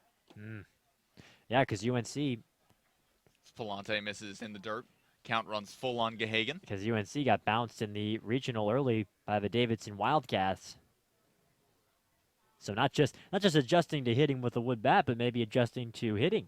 And just getting back in the groove. So, and of course, you step in your first plate appearance and you're facing a guy who throws 95. Yeah, and that's not saying, we've seen that with the best of hitters. We saw that with the first couple plate appearances with Steele Walker, with Travis Swaggerty, who's now, making the cut after cut in the Team USA roster. We saw it with Hunter Bishop. Pitch to Gahagan, misses down and away, and he works a 2-out walk. So Zach Gahagan, welcome back to Brewster. You're on base. Now, that's a great start. I mean, he was patient. Obviously, some of those pitches were not exactly, knocking at the door of the strike zone, but he was patient, fouled off a tough pitch or two, and is able to get on. That's what you got to do when you're adjusting to a climate like this, and a smile over there at first base from Gahagan. Yeah, Gahagan this year was 4th on the Tar Heels with 33 walks, had a .366 on-base percentage for North Carolina. Not the fastest guy in the world, but can swipe a base every once in a while. Had 6 stolen bases this year for North Carolina. As Palante deals a first pitch strike to Christian Molfetta, who replaced Kyle Daughtris in the order. Molfetta taking over at second base. Right-handed hitter out of Stanford University. As Palante comes set, and the 0-1. This one misses down and in. Evens count, 1 ball and 1 strike. Molfetta, a guy who's gotten off to a very good start as a temporary player here for the Whitecaps, batting .316 in his first 19 at-bats. So that's 6 hits, 3 runs scored, 2 RBI. And he chops this one towards second. High hop for Shaw, and feels on a nice short hop there, and throws on the first in time for out number 3. So Zach Gahagan, in his first plate appearance with the Whitecaps this season, works a walk, but he's stranded there at first. No runs, no hits, no errors. 1 man left on for Brewster. We're through 7 here at Stony Brook Field. Whitecaps still on top of the Anglers, 11-0. Keep it right here. You're watching Brewster Whitecaps Baseball on Lower Cape Channel 99, and as always, streaming live on YouTube.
Pitching change for the Whitecaps as we move to the top of the 8th inning. It's Pauly Milto taking over on the mound for the Whitecaps. He relieves Robert Broom, who was stellar once again, went 2 innings, gave up 3 hits, no runs, no walks, and struck out 3. 11-0 the score as we move to the top of the 8th inning.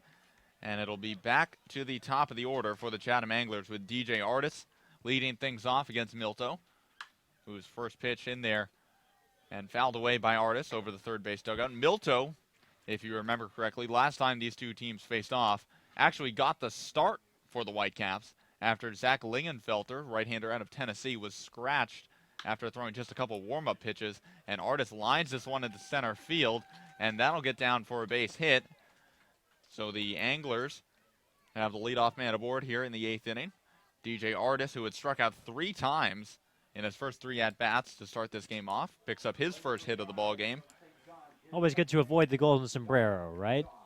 The sort of things these folks are playing for in this game. Yeah, Milto had a pretty good outing considering the circumstances in Veterans Field when they're called upon. First pitch fastball up in the zone, chased by Shaw for strike 1. When you're called upon, you're coming into it as a guy who's, a starter or a long reliever. You're sitting there thinking, I'm not going to pitch for the next couple of innings, and then immediately you're said, no, Zach Lingenfelter's got an oblique problem. You got to go in now. 0-1. This one fouled off, out of play. Coons gave it a look, but that one will drop just beyond the first base dugout. Did give up 5 runs over 2 2/3 and took the loss, but I think as far as the command and the stuff and how he looked on the mound, considering the circumstances, it was a pretty decent outing. And certainly, though, he was shown up a bit by his Hoosier teammate, Jonathan Stever, later in that game. 0-2 breaking ball hit on the ground towards third, fielded over there by Trejo, throwing to second in time, and that's all they'll get. They're going to say Molfetta lost the ball there on the transfer, so it is indeed an out. So Shaw reaches on the fielder's choice, and there's one down here in the top of the 8th. Yeah, all these new defensive changes here. This is Trejo. Have we seen him at third base before, Cesar Trejo? We have not. I don't think we've seen him there at all this year. He's listed as an infielder on the Whitecaps roster, though, and has experience, obviously, playing there at UNCG. So not a stranger to the left side of the infield is Trejo. Now Jacob Olson steps in, lines this first pitch to right field. Moving in a couple steps is Marty Costas, who gets underneath it and puts it away for out number 2. So a quick out there for Milto, and there's 2 away here in the top of the 8th inning for the number 4 hitter, Shea Langeliers. And for Milto, who's a strike thrower, you have to think this is a dream scenario, right? You're up 11-0. I mean, obviously a pitcher's going to love to come in with the big league in any case, but, Jamie Shevchik have been talking about maybe Pauly Milto's been throwing too many strikes. He's going to be susceptible to hard contact. Here, this is a situation where the playbook is just throw strikes, fill up the zone, get some soft contact, and get out of there. And that's the way Milto likes to pitch. Pitch to the contact, let your defense do the work. Well, he pitched the contact there. It's roped into left center field. That'll get down as Langeliers digging for second base to throw in from Bishop. Not in time as Langeliers slides into second head first. And so Langeliers with a double moves Shaw to third. And the Anglers have 2 runners in scoring position here in the top of the 8th inning with 2 down. And that's the first extra base hit from an Angler in this game tonight. Only the 7th hit for Chatham. This is one of the stranger line scores you're going to see all season. These two teams have the same number of hits, and it's an 11-0 game. One big difference other than the runs, though, if you look up there, Carter. 3 errors for Chatham, 0 for Brewster. So, as Milto misses down and away with a breaking ball. So that means there must have been a scoring change on that play from Fabian Pena that went off the glove of Gahagan then. If that's the case. We'll see. So that's just bookkeeping. It's 11-0 is the number that matters. It's now 8 hits for Chatham. We have seen some scoring or scoreboard errors as Milto misses downstairs for ball 2. We'll look back on that play now. And yeah, they're going to say it was a single. So point streak, the official score of the Cape League, has it as a single. All right. I'm sure Fabian Pena is pleased. Yeah, and I'm sure Zach Hagen is too. Yeah. I mean, first play of his Everybody's season. happy. 3-0 the count to Fabian Pena, who's in the box right now. As Milto comes set, deals a fastball in there for strike 1. Yeah, so it's 0-8-3, 11-7-0. I tell you, Aiden, we have seen the strangest games so far in this Whitecap season. It's a strange, strange season, Carter. Milto misses outside, and Pena will head on down to first base with a walk, and so the bases are loaded with 2 down for the number 6 hitter, Donovan Casey, who's 2 for 3 on his night. And that's just what Milto was probably looking to avoid. You don't want to put runners on by the walk in this situation. I'm sure that's something that Coons was covering when he went out to have a chat with him on the mound. But here with the bases loaded, it's just you got to get this one guy. Milto looking into Coons. Now comes set. And the first pitch to Casey. Fastball over the outer edge for strike 1. Milto, a guy who just looks like a bull out there on the mound. A big guy. He's got that big beard. Just frankly does not look like he should be in college.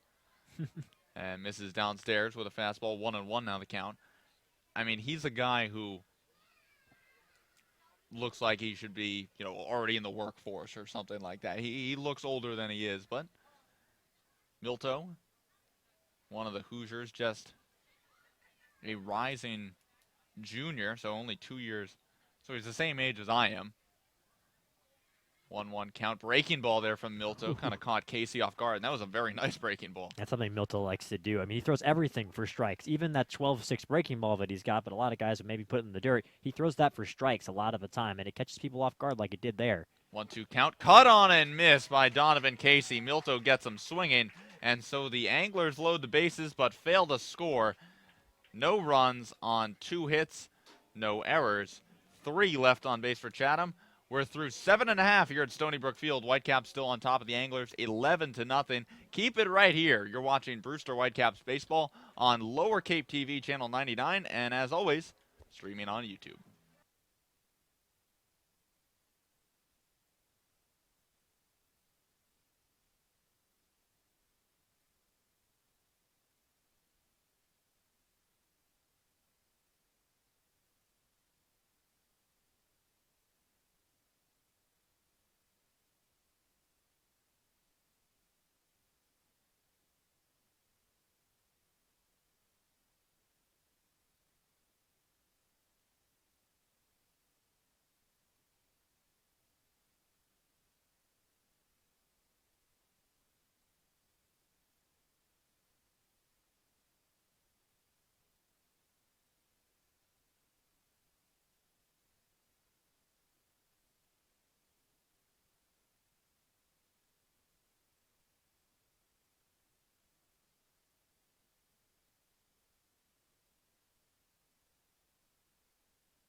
Pitching change for the Chatham Anglers as we move to the bottom of the 8th inning. It's Josiah Gray, right-hander out of Lemoyne College, located in one of the best cities in the country, Syracuse, New York. Depends on who you ask. Hey, as an Orange man myself, I can tell you that it is an all right place to be for 8 months of the year. Gray misses downstairs with a fastball for ball 1. Cesar Trejo stepping in for his first plate appearance of the ball game. He took over from Mickey Gasper in the 3 spot for the Whitecaps. Gray's 1-0. Took a little off that one and found a zone. Count evens, 1 ball and 1 strike. You know, we've talked about patience in the Whitecaps lineup. We're still waiting on Trejo's first walk of the season. Gray looking into his catcher Langeliers now. Deals off-speed pitch. That one in there right on the outer part of the plate. 1-2 now the count on Trejo. Trejo, a guy who is on a temporary contract. .269 coming into this game is average. He's come up with some big hits, though, for the Whitecaps. And ropes this one towards third, but it's caught on the fly by Ashton McGee. That was a nice grab over there by McGee at third base, and that's what Trejo's kind of done all season, right? For Brewster, he's put the bat on the ball. He's hit line drives. Just not able to reach base there, and gets a couple words of advice gives a couple words of advice to Costas, I think, kind of telling him how this pitcher looks, perhaps. Exactly. I mean, this is probably the first time they're facing Josiah Gray. I mean, Costas being from the University of Maryland, a Big Ten school. Gray going to a smaller school in Lemoyne College, not even Division I, as Costas fouls this one back into the netting. So you probably, fastball runs in a little bit, got some two-seam action, or, breaking ball kind of hung there. Just words of advice. I think that's something to look out for. I think most players do it, and I think all good teams do it. Mm-hmm. As Gray finds the zone there. 0-2 now the count on Costas. Costas today 0 for 3. Has a run scored, though, after reaching on an E5 back in the 5th inning, and then had an RBI hit by pitch. And now lays off a breaking ball, down and away, 1-2 now the count on the right fielder out of Maryland. Gray has struggled so far this year on the Cape. This is his 4th appearance. He's given up 7 earned runs in 3 innings so far. So I think probably Schiffner in an 11-0 game understands, this is a time where he can come in and work on some things. As Costas hits one on the ground towards second, fielded by Shaw, throw on to first in time for out number 2. Yeah, but this is the sort of situation. I mean, the numbers from Lemoyne College jump off the page. 0.63 ERA, struck out 22 guys in 14 and a third innings pitched. And this might be a situation, where John Schiffner's maybe thinking, this is a guy I can trot out and give him some extra confidence. Chandler Taylor digging into the box, so this is the plate appearance we were waiting to see, Carter, because we were unsure as to how many starters would stay in this lineup. And you and I had a little discussion as to whether or not Chandler Taylor would be pinch hit for, and he is not. So 3 starting Whitecaps remain in the lineup. First pitch from Josiah Gray. Fastball finds his zone for strike 1. I was thinking we might see Michael Curry. That was the guy that I had in my heart of hearts was thinking about, because he was out of the lineup today and has pinch hit a couple of times for Brewster. Well, you wonder if Chatham had brought in a lefty, whether or not Right. Taylor would still be up there as he swings through. 0-1 fastball from Gray. Now 0-2. Taylor today 2 for 3. Walked in his first plate appearance, then back-to-back doubles. The second one an RBI double, and then struck out swinging in his third at-bat back in the 6th. And he strikes out swinging here, just swung through that fastball up in the zone. So Josiah Gray comes in and works a 1-2-3 8th. No runs, no hits, no errors, no one left on base. When we come back, the Whitecaps look to close this game out. They lead it 11-0. It'll take a miracle comeback for the Chatham Anglers to get back into this one. Keep it right here. You are watching Brewster Whitecaps baseball on Lower Cape TV, channel 99, and streaming live on YouTube.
Back here at Stony Brook Field in Brewster, Massachusetts, where the sun is setting down the third base line. 11-0 the score. Whitecaps on top of the Anglers. Paulie Milto back out on the mound for his second inning of relief, trying to close this game out. He'll face 7, 8, and 9 in the Anglers order. Ashton McGee up in the box for Chatham. Looks at a first pitch fastball downstairs for ball one. Milto worked a scoreless eighth. Got out of a bases-loaded jam. Now misses downstairs. 2-0 the count on McGee. McGee today, third baseman out of UNC, 0 for 3. Made a nice defensive play, but hasn't had much success up there at the plate. 2-0 pitch from Milto. Driven out to left center field. Going back is the left fielder, Hill. And that ball is up against the wall. McGee digging to the second. He'll take a big turn, and the throw in from center will not be in time as Ashton McGee with a triple to left center field. And Carter, I believe that might be the first triple we've seen this season. Yeah, in a Whitecaps game, perhaps the Whitecaps don't have any. That was only the second from a Chatham Angler this year. First one came from Langoliers, a little ironic for the catcher. Now that'll bring up the number 8 hitter, Jeremy Pena. He's 1 for 2 today. And hits this one on the ground towards short. Fielded on a hop by Connor Smith. Throw on to first in time, but it'll bring home a run. And so the Chatham Anglers will not be shut out here at Stony Brook Field. It's now 11-1 after the RBI ground out from Jeremy Pena. Well, you know, it's interesting, and this might be an interesting question, you know, to ask a manager is when you are down 11-0, does 11-1 make the difference? I would think the answer is probably not all that much. You're still losing by a heap and helping of runs. But, you know, a shutout's a shutout, and the Whitecaps have now no longer are going to get their first shutout of the year. First pitch to the number 9 hitter, Mason Coppins, gets away. And this is the third time this has happened, actually, this season, where the Whitecaps have had a shutout going in the ninth inning and then surrendered a run in the ninth. We saw it in the first 2 games of the year where they were both entered the ninth inning ahead 6-0 and both surrendered. The relievers surrendered a run in the ninth inning. 1-0 count. Fastball there from Milto over the outer edge. Evens the count, 1 ball and 1 strike. Coppins today 0 for 3, 2 strikeouts and grounding into an inning-ending double play. So not the best day at the plate. Hits this one on the ground towards short, fielded by Connor Smith. Throw on to first in time for out number 2.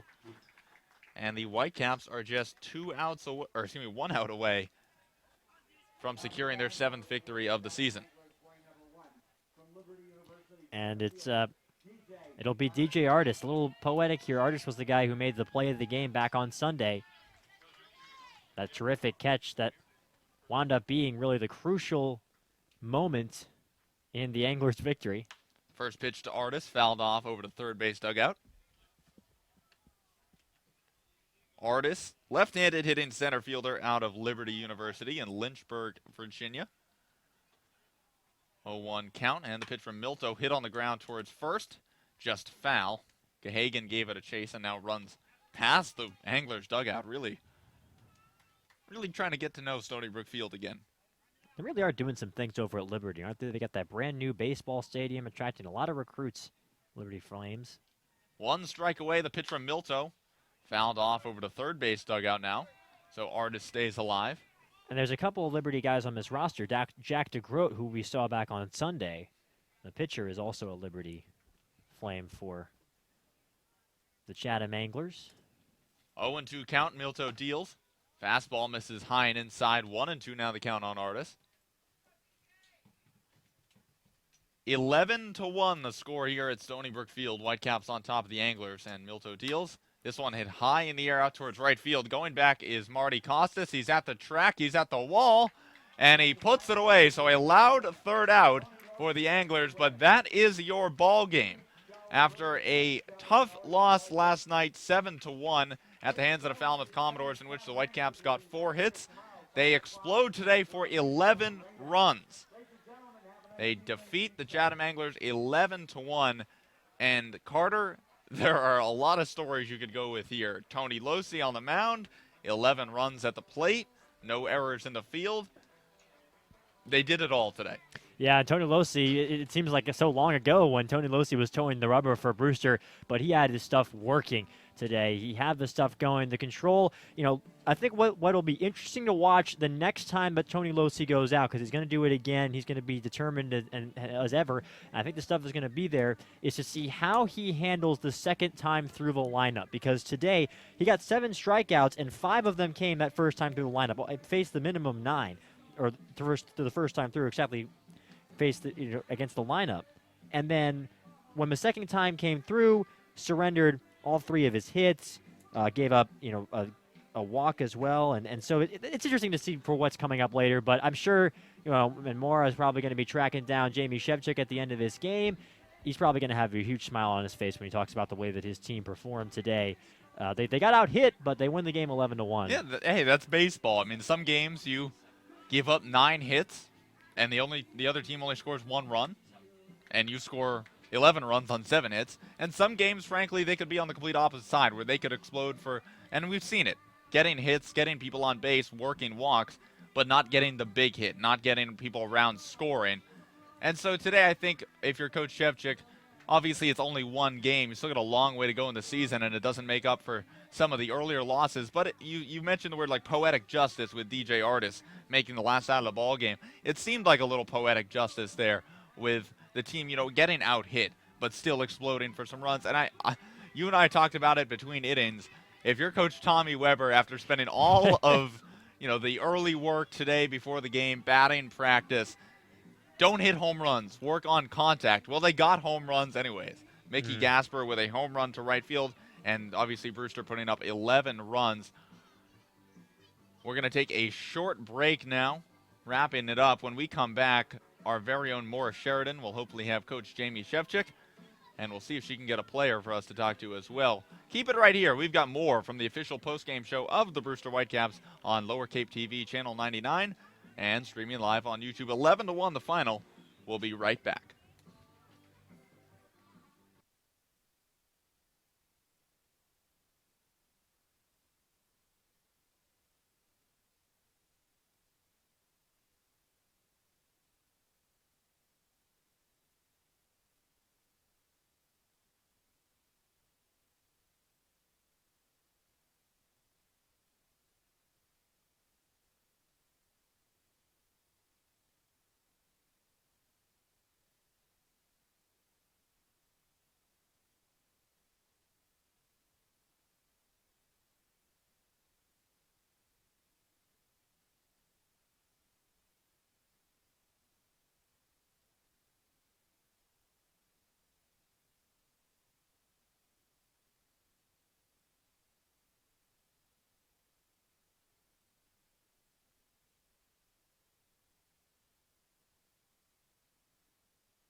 Back here at Stony Brook Field, 11-1 the final. Anglers over the Whitecaps, and Tony Losey's smiling.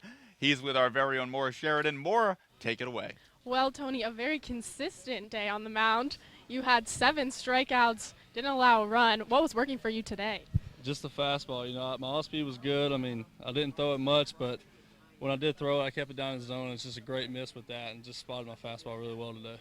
Your family's here. What's it mean to have that win in front of your family? Yeah, it's awesome. First summer ball win. My family here, they came up to watch me pitch today, and it's just awesome to have them here. And then your teammates, Paulie Milto and Broom, helping you out in relief, helping you guys get the win. What's it mean? You haven't been teammates for long, but to see your teammates kind of backing you up. Yeah, I mean, that's what it's all about. Love seeing them succeed and everything. And, I got to throw it in there. Paulie blew pitcher's beeps right there at the end, but, I mean, he still threw the ball really well, and he's going to be good to go. We're going to be pretty good this year. All right, thanks so much. Congrats on the win. That was Tony Losey, today's winning pitcher for the Whitecaps. Losey, the right-hander out of Georgia, went 5 innings, 3 hits of shutout ball, only walked 1 and struck out 7. We know he has great stuff. We've seen it. His first 2 outings, though, gave up a run in Hyannis in his only inning there, then gave up 5 runs in his first start. Today, didn't have those issues. Carter just really had everything working out there on the mound. Yeah, and I think, I'm sure Tony Losey is the authority on exactly what was working here for today, but I agree with what he said, where spotting that fastball really well was so crucial for him in this outing. We heard that he can be inconsistent and then he can kind of lose the strike zone at times, but these past 2 outings, we haven't really seen a ton of that, and today he was able to start hitters off nailing that fastball on the outside corner, which is really where he liked it, or down and in, and by the time that he mixed in those breaking balls, like he was telling Mora, he could get some really good swings and misses because that fastball was on. It was a terrific performance from Losi, one I'm sure he'll be able to take into his next start. And speaking of Mora, she's right back here again with Whitecaps coach Jamie Shevchik, who's got to be pretty happy after an 11-1 victory as he nods his head, shoots us a wink. Mora, once again, take it away. Well, Tony Losi with a stellar performance. What do you make of that? He threw really well. I mean, his command was really good, and he lived at the bottom part of the zone, and that was a little bit different from his last start. No, he threw strikes last time, but this time he really lived in and threw a lot of unhittable pitches that were strikes, which, he gave us a chance, and that's what we talked about before the game started. He really gave us a chance to let our offense kind of get through. And the bats kind of caught fire today. Mickey Gasper and Justin Coons both going yard. What's it like to see those guys succeeding?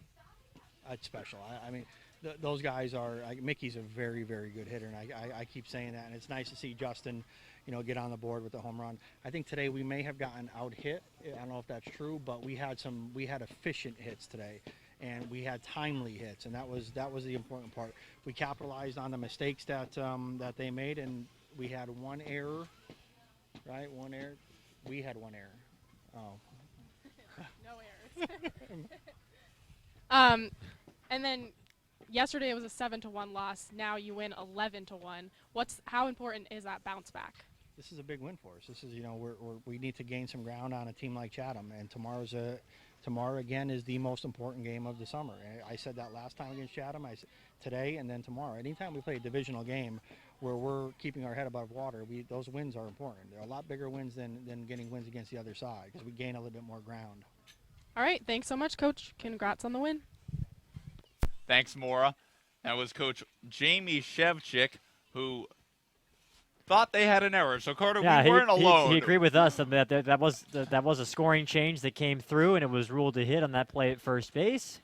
So I'm sure he'll be happy that his team played errorless ball, though it sounded like with Shevchik when he said, we committed an error. We said, no, there was a scoring change. He kind of looked and said, we committed an error. Yeah, no, I would agree with him there. I thought it should have been an E3. But it's nothing but bookkeeping, right? But, yeah, exactly. And either way, it's semantics at that point. Like, you won 11-1. You got a great outing from your starting pitcher. Good relief by Broom and Milto.